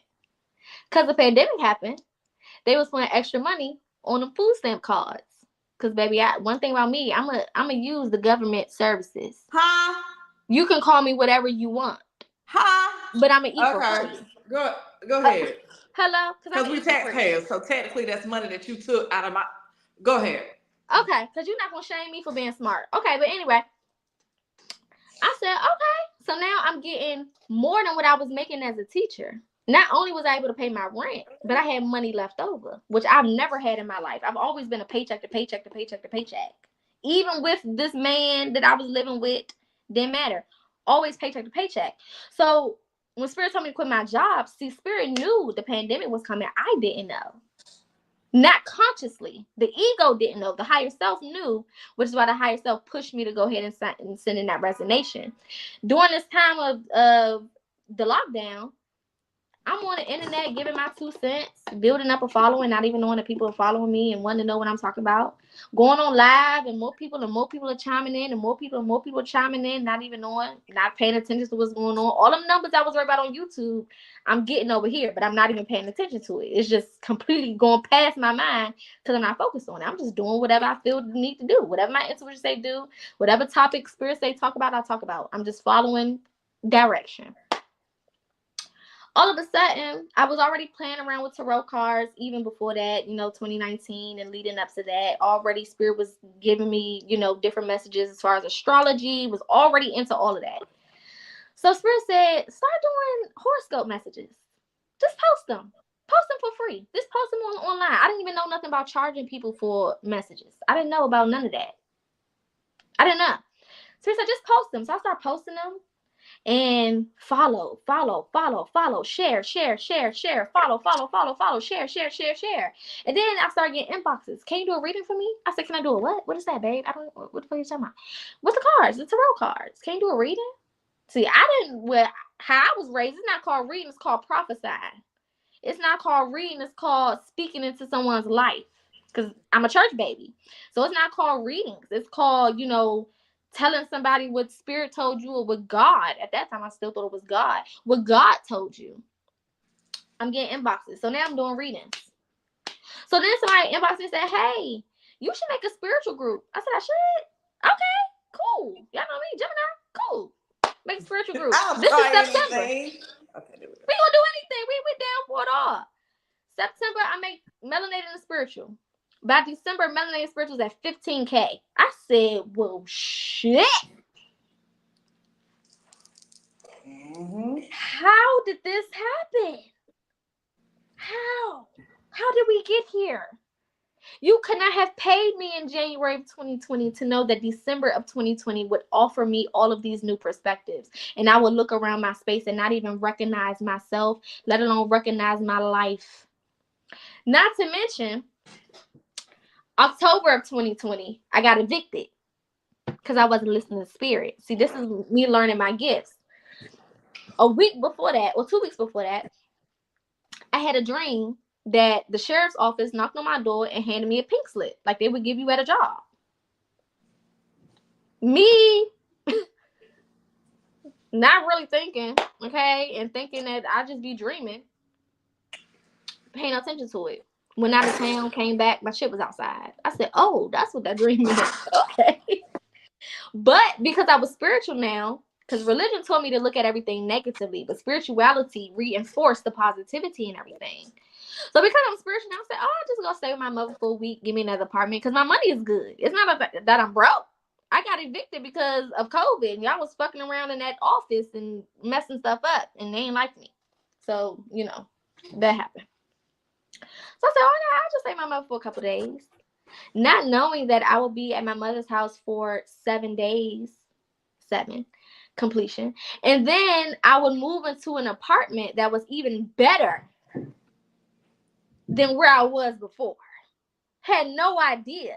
Didn't even go see the apartment. I was just online, just applying to whatever, because I didn't care. I just needed somewhere to lay my head that wasn't my mama's house. Okay? Staying at my mama's house, put a fire up under my ass like no other. I have to get out of here. Okay? So I'm just searching. The lady sent me a video of what I thought looked nice. I said, okay, how much? Okay, cool. Let's do the paperwork. Thank you. Got approved. Thank you. When I show up to a high-rise building in the cut, in the woods, y'all, surrounded by trees and lakes and deer and birds. And I'm just like, I've lived in Maryland my whole life, and I ain't never seen this little corner over here. Okay? Tucked away, just ducked off in a corner. Walk into this beautiful, high-story building. Look to the side, there's a full gym. There's a lounge room. There's this. Mind you, I'm just coming from an apartment in the ghetto. Okay? Lounge room, gym, washers and dryers on each floor, trash chute, all of these different things that I've never had. I'm like, oh my God. Then I get to my door, because she didn't even walk me to the door. She just gave me my stuff and was like, okay, go to your floor, find your way.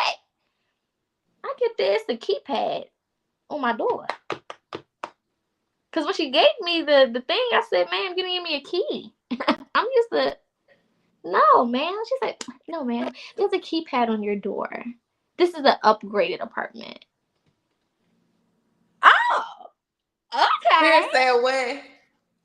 She said you have to download the app, and you can unlock your door from the app as well. I can do who? Say what now? Me? Okay. And I remember when you got locked out of that thing. The damn battery on the door died, child. You was like, my battery was sitting outside waiting on me. Wait on the maintenance man. Happy as hell in the damn hallway, just swinging my legs like, oh, just gotta wait. But I got so much more. And that's the thing about this journey. When we say why spirituality, because spirituality gives you more than you ever thought that you could fucking have. Spirituality shows you that you're not who you thought you was. And sometimes that's the biggest blessing you could ever receive, is that realization of who you actually are. Because if we're living this life with this false sense of self, with this false idea of who we are, we never are able to really step into our full potential and really take it to that limit and just see how far we can press that gas and see how far we could go and see all of the things that are waiting for us that we didn't even imagine we could have. So spirituality was always my choice subconsciously. I was always spiritual subconsciously, but consciously, I had to go through all of those things in order to be redirected to myself and to also go through those experiences. So, as I continue on my journey, I'm able to connect with those who have been affected by the same things I've been affected by. I'm able to help and heal those who have experienced some of the same things I've experienced. I'm able to, heal my generation and my future bloodline from a place of knowing and understanding because of firsthand experience. So I would do it all over again and still choose spirituality every time. I would go back through every trauma. I would go back through every body, every sexual encounter, whether I liked it or not, whether I regret it and it makes me foam out the mouth now or not. I would do it. I would lay down there again. I Baby. would be embarrassed at them churches. I would walk in and get them dirty looks from them old ass church mothers with their nasty ass attitudes. I would do it all again because where I ended up made it so much more worth it. And where we're going, it's just an exciting thing. It's so exciting. When you first get into this shit, you mad and you angry and you upset and you annoyed. Okay? And sometimes you will be again mad, angry, upset, and annoyed a couple times as you're going through this journey. But at the end of the day, it's so exciting to realize that you've underestimated yourself sometimes. Sometimes it's exciting to know that I didn't give myself my full credit. Because when I find out how much I actually possess, it means that much more to me. And it teaches me never to ever discredit myself in those manners again and in that way again. Never to ever put myself in that situation again because now I know who the fuck I am and you can't pay me to be somebody's mistress or side hoe or none of that. You couldn't pay me to sit at that church and let them people profile to me in my damn face and be hypocrites. You can't pay me. Baby, I'm hollering. You can't fucking pay me, baby. Every time I drive past my grandmama church now, I just chuckle and keep it pushing. I ain't going in that damn building. Y'all go ahead and then and shoot the shit and waste time. I'm good. I'd rather go to a strip club. It's more holiness in there than Yeah, there ever will be it's in some of these churches. yeah. Child. And I think the biggest thing is one of the things that you said was the dreams when you become spiritual. Because spirit will show you something in them dreams. But the beautiful thing is when you surrender, like even like today, spirit was like, that makeup bag you got, I want it in the trash. Mm. And one of my cousins was like, I wonder why. I said, I don't know. And I was talking shit because I'm sitting up here like, let me replace this. Spirit said, because I need you to, you need to get rid of that. You had it too long. Mm. You keep holding on to shit. I'm trying to replace everything, and you keep holding on to stuff. And so I threw the whole. I think I took two things out of there, and I tossed the whole bag in the trash. But everything else was replaced because what you have to know is when you start doing what spirit tell you to do and you answer that phone call, it be things that you able to call into your energy. Even if you said, Spirit, I thank you that my rent paid by an outside source other than me.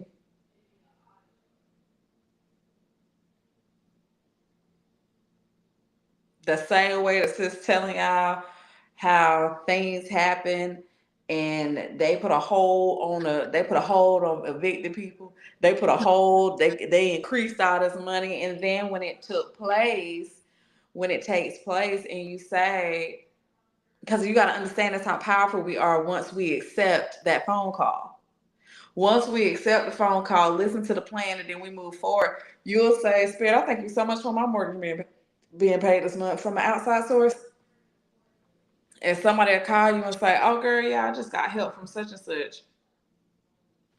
I had the money, but why not just let them pay? And now you done call them and they telling you,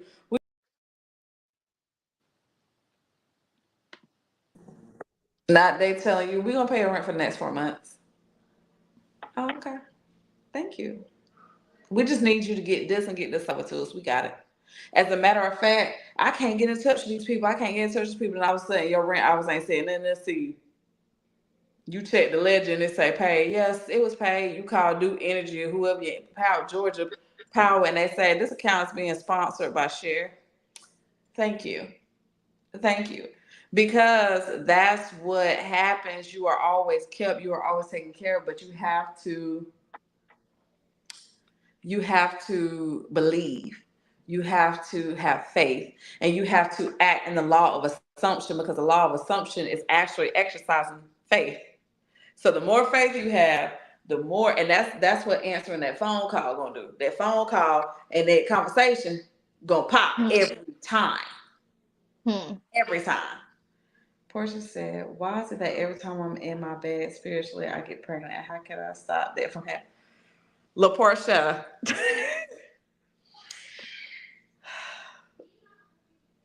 Every time you are in your bag spiritually, you get pregnant. That's because you have to understand that you are creating a legacy. So if you're in your bag and you're in it spiritually, Spirit is telling you this is what's gonna bring you. This was what I need you to do. This is what's gonna happen. So obviously, when it comes to pregnancy and things like that, because you're not gonna use on birth control, you're not gonna put anything foreign in your body. All you can do is prepare for it. Or You prepare Spirit for know that it. that's going to sit your ass down and make you focus.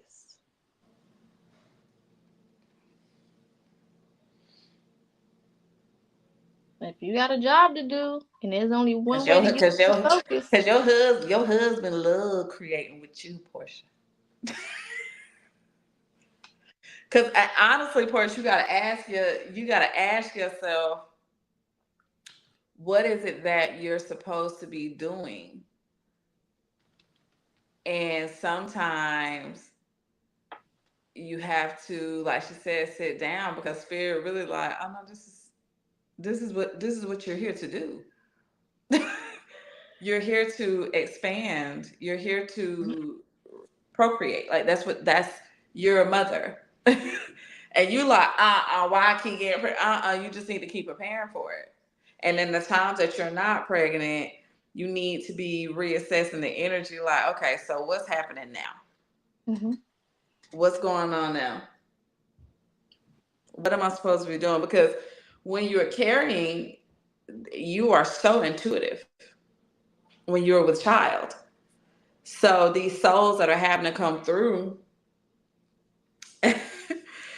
these souls that are wanting to come through, they got to come through you, because they got a purpose here. So you the channel. So it's like you might as well sit back and you married your best friend. Yeah. Replenish the bloodline, babe. And that bloodline thick, baby. Your mama is one of the biggest activists in the city. That bloodline got a hold. Your mama changing the world on the news, fighting for people, justice, just getting people justice. She don't care what nobody says. She just, hey, fist in the air. She proud. So that is a legacy that is not it's not a lot of y'all. So Spirit really like, oh baby, we in expansion. Mm-hmm. We finna, and every time you get pregnant, your mom be so happy, girl. She be so happy.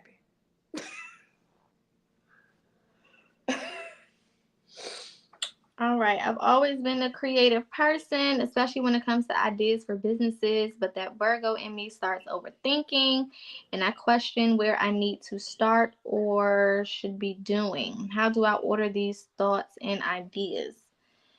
I know all about that Mercury energy, fellow Mercury sibling. You know, Virgos and Geminis. We are Mercury, so we are the planet of knowledge and communication.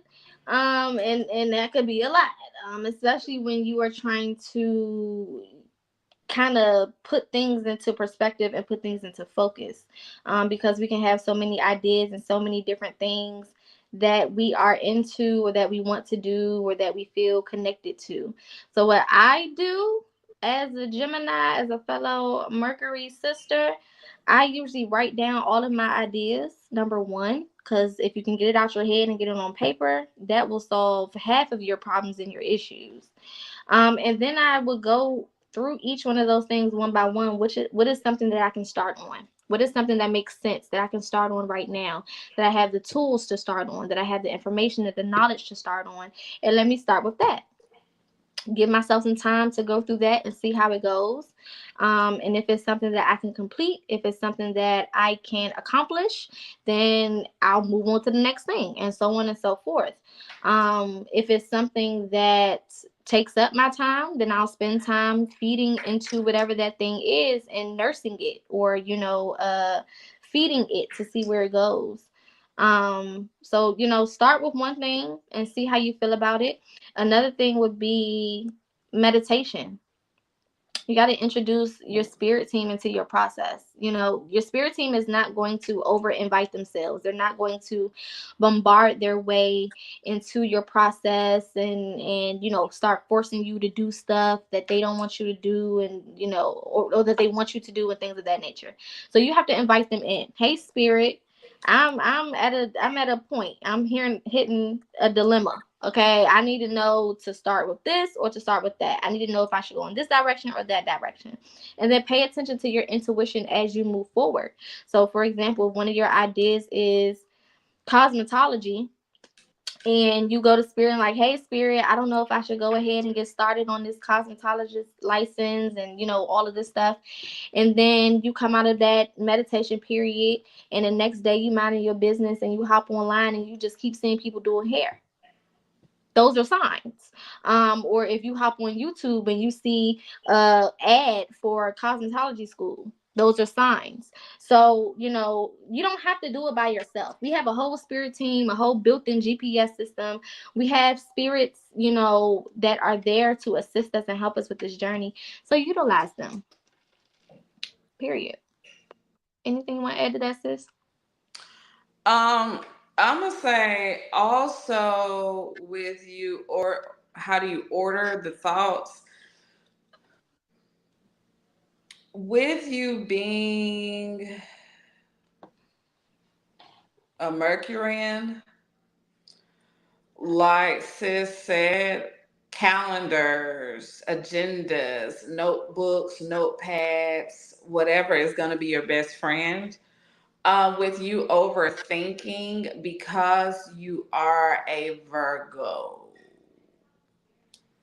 it is very important for you to write out the idea and why. Because really, Virgos and Geminis are, I'm going to say Virgo is why, Gemini is how.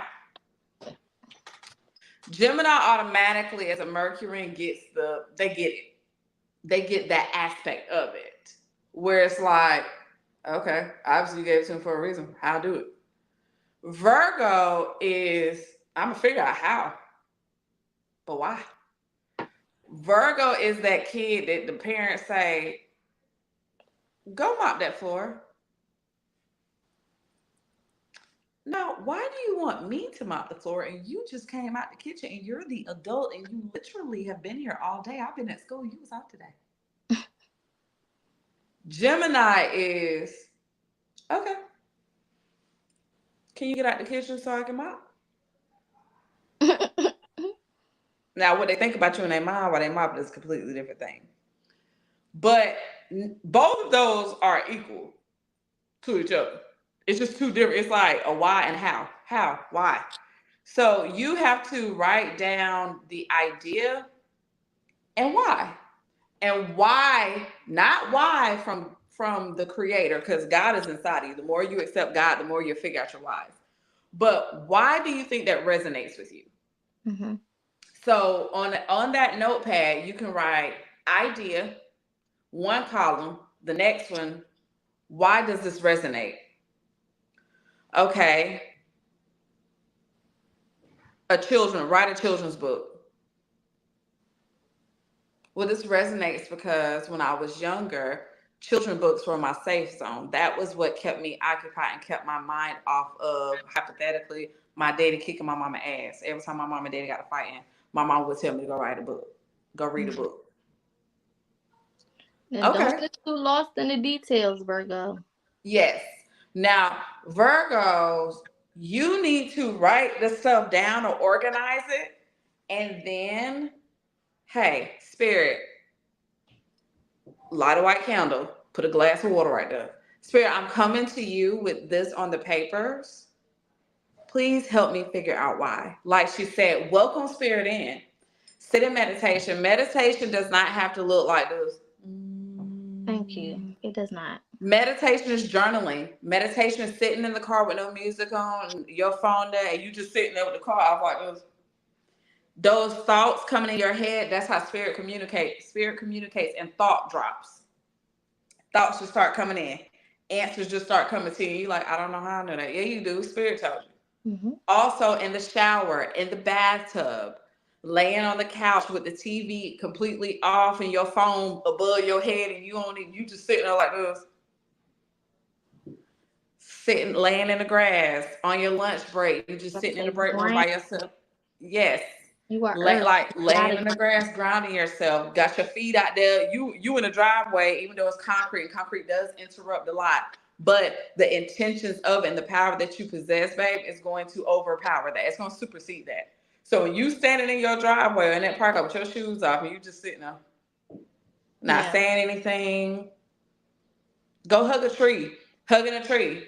Time it. Set a time. Siri, set a time on my phone for 5 minutes. Google, set a time on my phone for 5 minutes. Hug that tree for 5 minutes with your eyes closed. Don't worry about it something crawling on you. Don't worry about it something, because all of that is a distraction in order for you to get to it. In order for you to get the message. The message, therefore, will come to you, baby, and it'll have you like, you need to do this, you need to do that, you need to do this, and you need to do that. Oh, and it's always going to look crazy as hell. So you mean to tell me you don't want me to buy a house? You want me to go ahead and buy this car?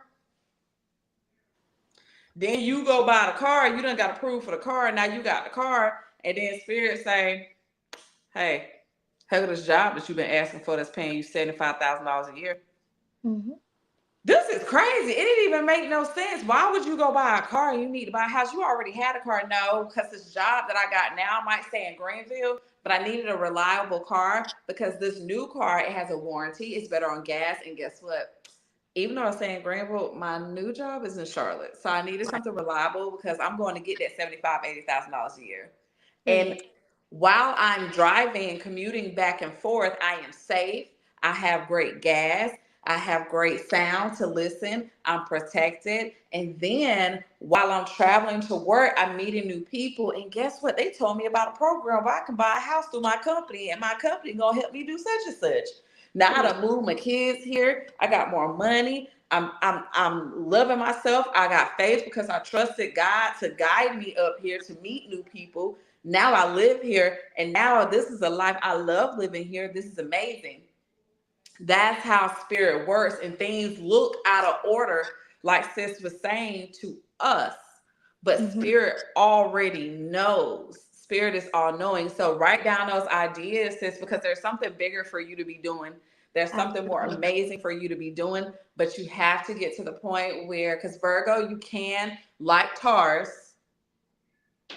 Okay, I think the only one out the earth signs that's not lazy is Capricorn. Yeah. Virgo and Taurus, Capricorn, lazy, go get it. They ain't slothness, got time. entitlement.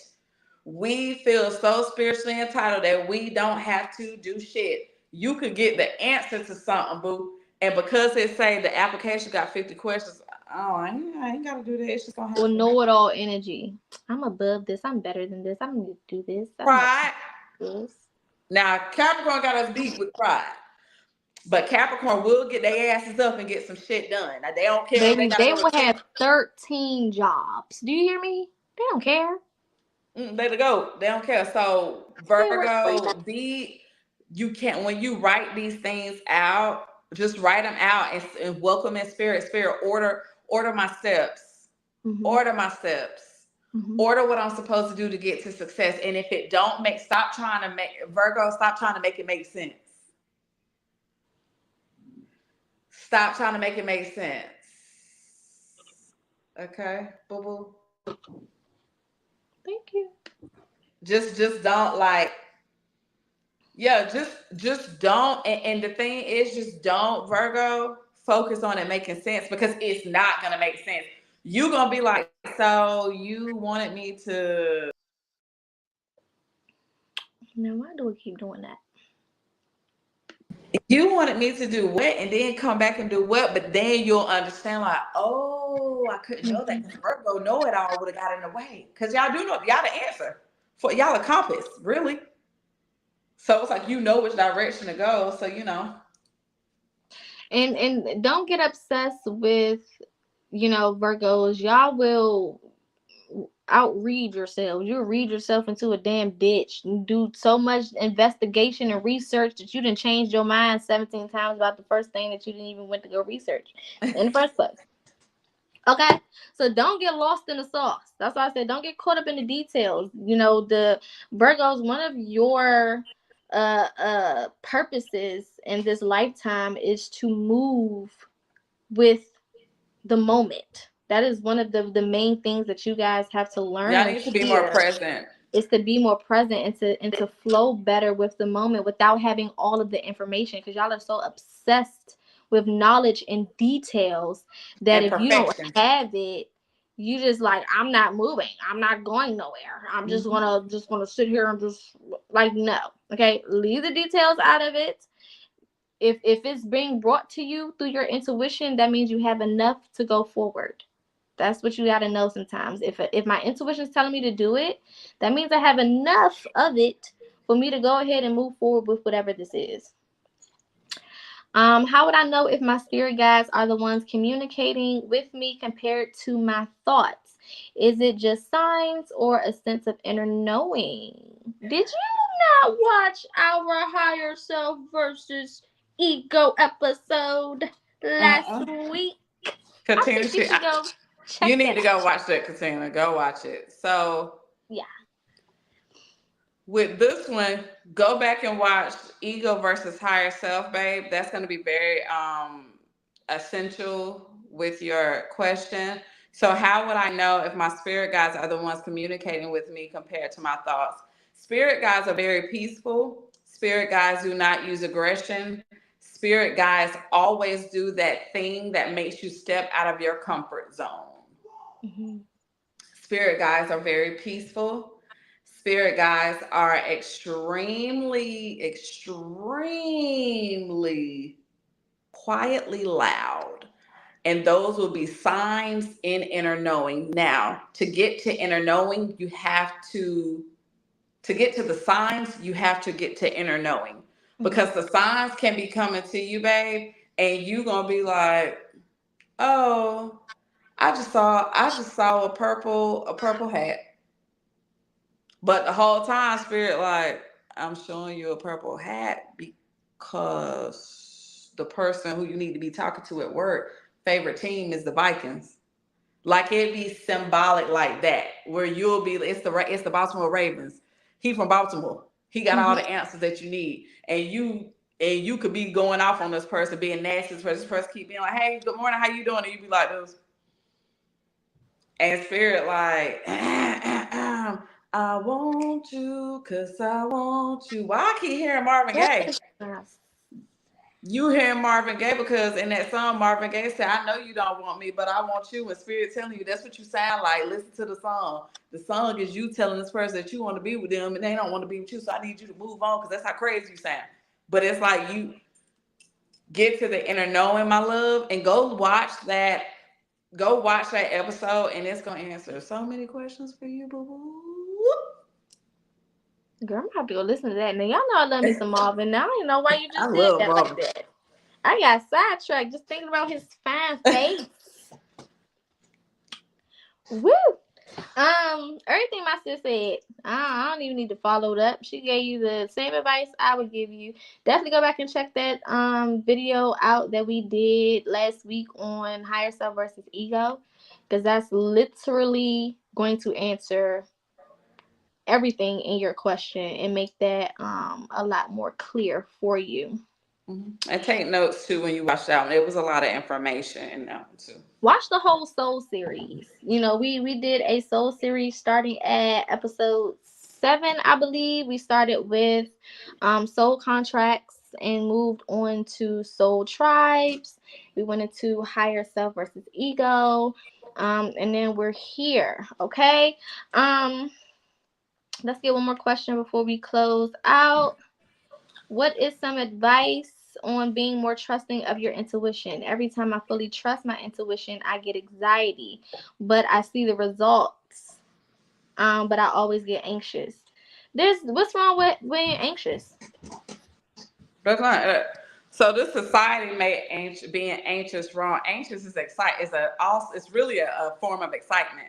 Yeah, for sure. Anytime that you get anxiety, a lot of times anxiety comes when your body and your spirit is already progressing forward, and they're already sending you alarms like, hey, something is happening, something is happening, something is happening. And that's also when spirit taps into your energy and like, hey, get ready, get ready. It's like a get ready energy. So you have anxiety, you have stress, and then you got anxiety. Mm-hmm. Anxiety is you anxious and you excited for something to come. Don't that's not, I'm not gonna say that's a bad thing, because I'm anxious right now. Same. It's all what you do with it. You are the alchemist. So you can take, that emotion, that energy just like any other and make it do what you want it to do in that moment. So I always say it doesn't matter how you do it as long as you get it done. So if you got to do it afraid, do it afraid. If you got to do it anxious, do it anxious. As long as you're doing it, it doesn't matter. Because one thing about trusting your intuition, the more you do it and the more you see it is to be trusted, all of those other feelings will slowly start to drift away because you already know that you're in good hands. And sometimes that anxiety is knowing, like my sis said, something big is happening, but because I don't know what it is, I'm worried. The ego in me, the old me is sending me signals like, hey, you sure we good? You sure we okay? And your higher self like, yeah, girl, we good. Which is why you followed the intuition to begin with. But that ego pulling at you like, are you sure? Are you positive? Those old versions of you that is still trying to get comfortable in these new environments. It's like, are you sure we made the right decision? But And your that will manifest, sorry to cut you off, sis. you That good. will manifest disaster. Yeah. If you, when your anxiety, if you don't transmute that energy, babe, and this is strictly because I've done it several times. If you don't transmute that energy and you don't continuously write down, writing for me works for me, but I am a Taurus. So when I write, it connects me with my neurological system. And because I like writing with wooden pencils, the energy of earth from the trees of the wood, it like basically it's like me putting it here. So Mm-hmm. what you can do is, if you're anxious, you can ask spirit baby to unveil to you what you were anxious about. Yeah. Or ask Because yourself, why am I feeling this way? What am I when anxious you about? when you are going against gravity, your stomach feel like it's about to drop, right? So when you're elevating to new heights as you are, your body like, I can't, my feet are off the ground. What is this? You don't see it, But your body is basically getting lifted up because you're in enlightenment and you're rising up to the highest peak. And now what you are feeling is, I don't know what this is, but I'm stressed out. No, it's like when you go up the roller coaster. Mhm. You're going up the roller coaster only to go for the ride, and it's like, this is so fun, even though it's freaking me out. But if you worry or you keep, because that's how lower vibrations entities trick you, and your ego and your shadow trick you too, because you're saying, what's some advice on being more trusting of your intuition? Every time I fully trust my intuition, I get anxiety, but I see results, but I always get anxious. You basically just answered your own question. Okay, so now I know that when I get anxious and I trust my intuition, that means that something beautiful is about to happen and I'm getting results. I got to get used to this feeling. Spirit, make me comfortable with feeling what I need to feel when something great is about to happen. Differentiate the two feelings so I know the difference between stress and anxiety. But Spirit, unveil to me, give me a preview Mhm. of what I am anxious about and for, and Spirit will start unveiling it to you, babe. Yeah. So you can let it go and get that up out of your energy. It could be some old things that are there that come from childhood, that come from trauma, that come from pain. Sometimes it's us remembering that things could just simply go wrong. And that enough is, sometimes enough to make you super, super anxious and have anxiety about what's to come. But as long as you are trusting that part of you, that intuition, that gut feeling, following higher self, you can be as anxious as you want, because the more you start, and continue to follow, the more the proof will be in the pudding, and then you won't really have anything to be anxious about other than what you just choose to come up with at that point. um so yeah, definitely what my good sis had just said as well, take all of that into consideration. We have reached the end of this beautiful, beautiful episode. This has been another really, really good episode that we were both looking forward to. We wanted to make sure that we were being a lot more open with you guys, not a lot more as if we're not, but more open with you guys in regards to, some of our background and some of how we got to where we are, so that you can see, like, we not just up here just talking to talk. We not just, speaking from a place where, it's just what ifs. We're speaking from a place of actual experience, firsthand experience. And even in all that we shared tonight, our story is still so vast that we couldn't fit it all in these 2 hours. Even though we've been on here way longer than we usually are, there's still so much more that we could tell y'all about our journeys. And even as we got into spirituality, a lot of the other things that started to take place, which maybe we can do a part 2 on this if you guys are interested and go a little bit more into detail on the spiritual aspects of it. Go ahead, babe. What you want to say? Something that you said earlier, I just want to bring it back. That's why I was looking like that, because I know people will be watching like, why was Empress A looking like, when you said that Spirit told you it was gonna come back to you? Listen, I remember dealing with a married man, and we were eating, and his pregnant wife caught him crying on the phone, and we was walking downtown, and Spirit was like, I mean, they shouldn't be together, but you shouldn't be here either. So watch this. And when I got pregnant with Gianna, her daddy had me doing the same thing. That's why I look like that. Like, wait. But what I was gonna say was, We love y'all. we are about to get into soul ties. We appreciate y'all. Soul ties. Okay. With that, we love you. We thank y'all. We thank y'all. We're about to get into soul ties. Is that the next one, sis, for the soul series? Mm-hmm. Soul Yeah. ties is the next one. So if y'all want a part 2 of this, I think it would be very important, because a lot of soul tie situations, I think that may be like a multi part, because no lie, I probably done slept with 50, 11 niggas. but that's one that's going to expand. And if you have not, go back and catch up, Mm-hmm. because we saved this one for a reason. We Mm-hmm. wanted y'all to understand your soul. We wanted y'all to understand everything for your ego and your higher self. We wanted you to understand that. Like, we wanted you Yeah. to get that soulmate, soul ties, and things like that. Now, as we're entering into soul ties, you can understand it more clear. Mm-hmm. If you watch this next week and you get into soul ties, it's a lot that you're gonna be like combating us on, because that's a topic that people love to drop stuff on TikTok and stuff like that, and they misspeak. It's a very misspoken topic.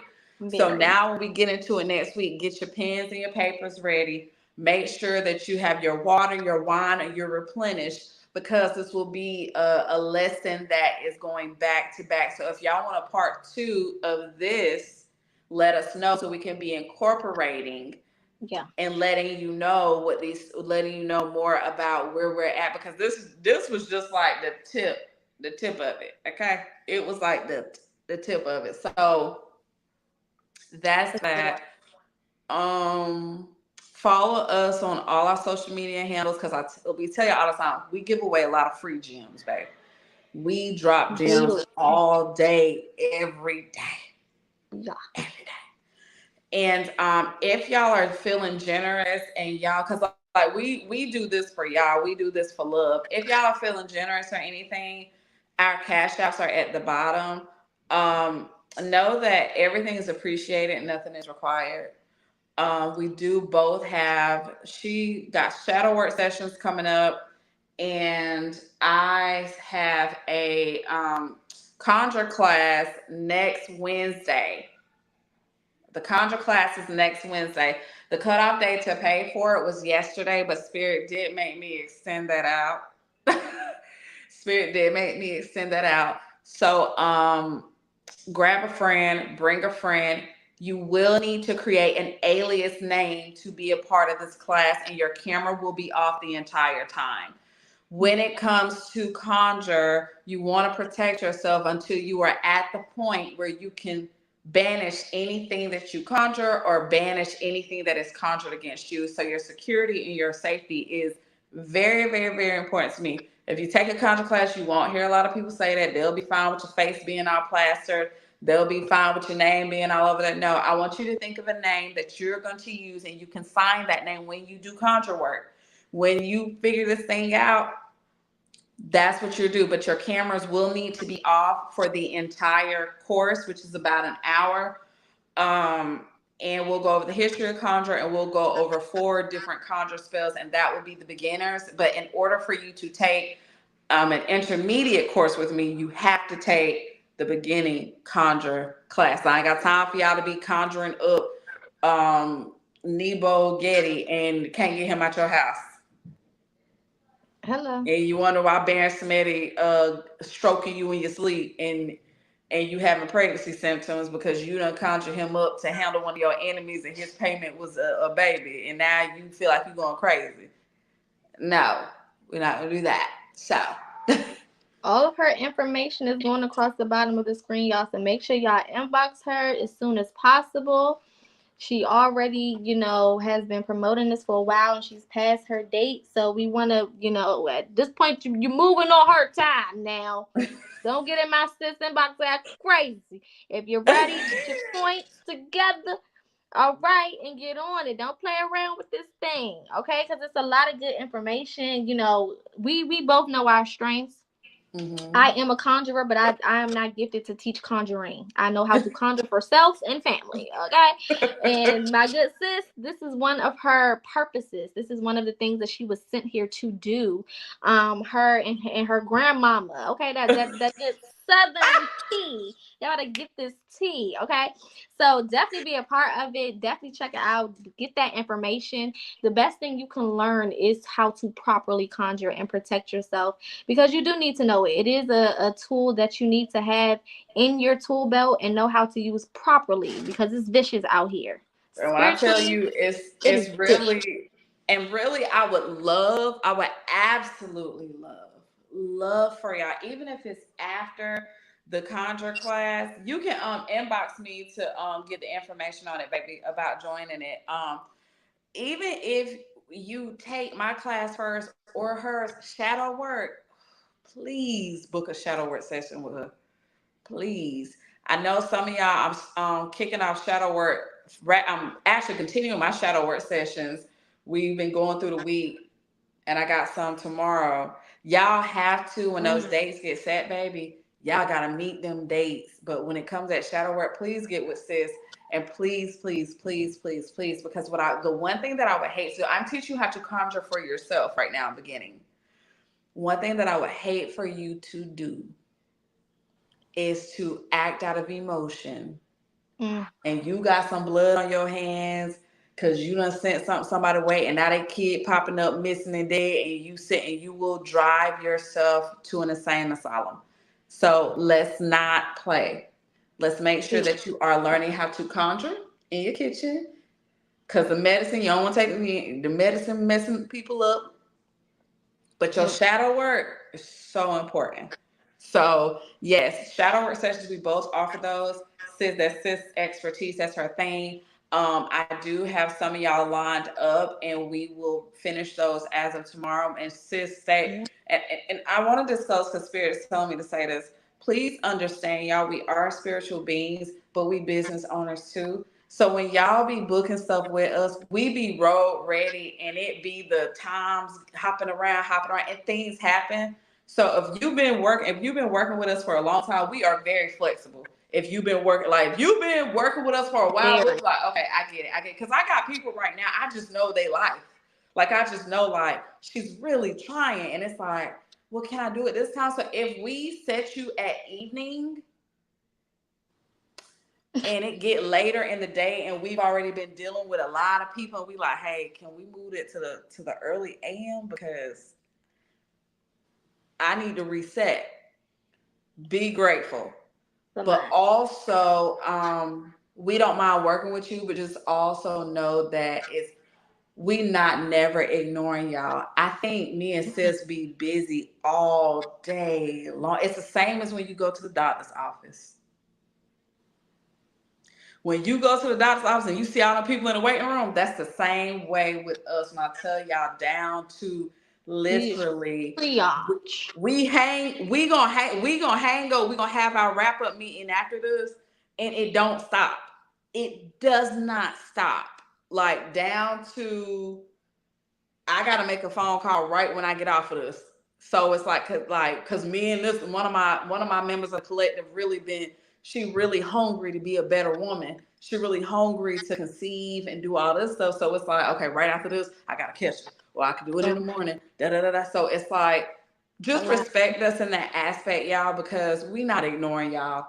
Literally, I probably talk to about 20 people per day. Sis probably talks about 20 to 30 people per day as well. And it's just it's hard because we like trying to get our books in order, and we really love y'all. We be really excited. So it's like, if one person fall out, we got to go to the next one. Now you pushed all the way down here. So open communication. We just asking for some respect so we can make sure we respect y'all. If it's any services that y'all see from any other spiritual being, and you want to know if that's something we offer, just ask. Like, our inboxes are open, y'all. That's why we encourage y'all to follow us on TikTok, Facebook, Instagram, whatever, so y'all can stay in touch and stay in tune. So again, the cash apps are down there below. We love y'all so much. I'll be doing additionally on the 19th of March, I will be doing a masterclass for 2024, so that we can take advantage of the new year, the official new year. We know that the real new year starts on the 21st of March, which is Aries season. And Spirit placed it on my heart to help you guys prepare for that. Usually we don't have the right preparation for the year, from an astrological standpoint, from a numerology standpoint, or numerical standpoint, also from a spiritual, enlightened standpoint as well. So I want to make sure that you guys are prepared, almost the same as how you would do your vision boards and things of that nature, but it's going to be more informative so that you have the actual information that you need to move forward through the new year with everything that you need to know and everything you need to have so you can be prepared.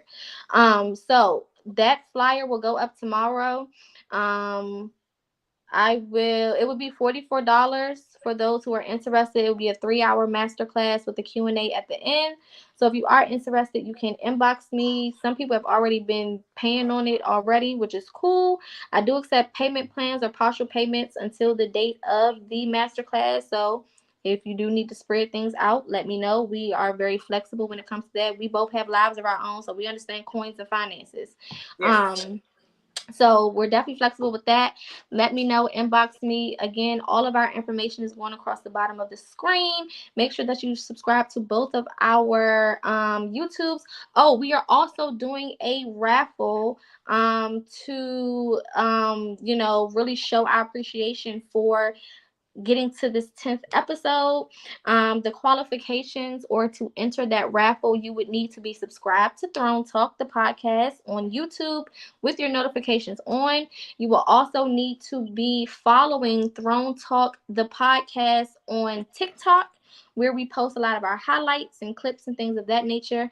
And then you can shoot us an email, or you can inbox us just a simple paragraph on how Throne Talk has affected you, how it has helped you, how you've benefited from it.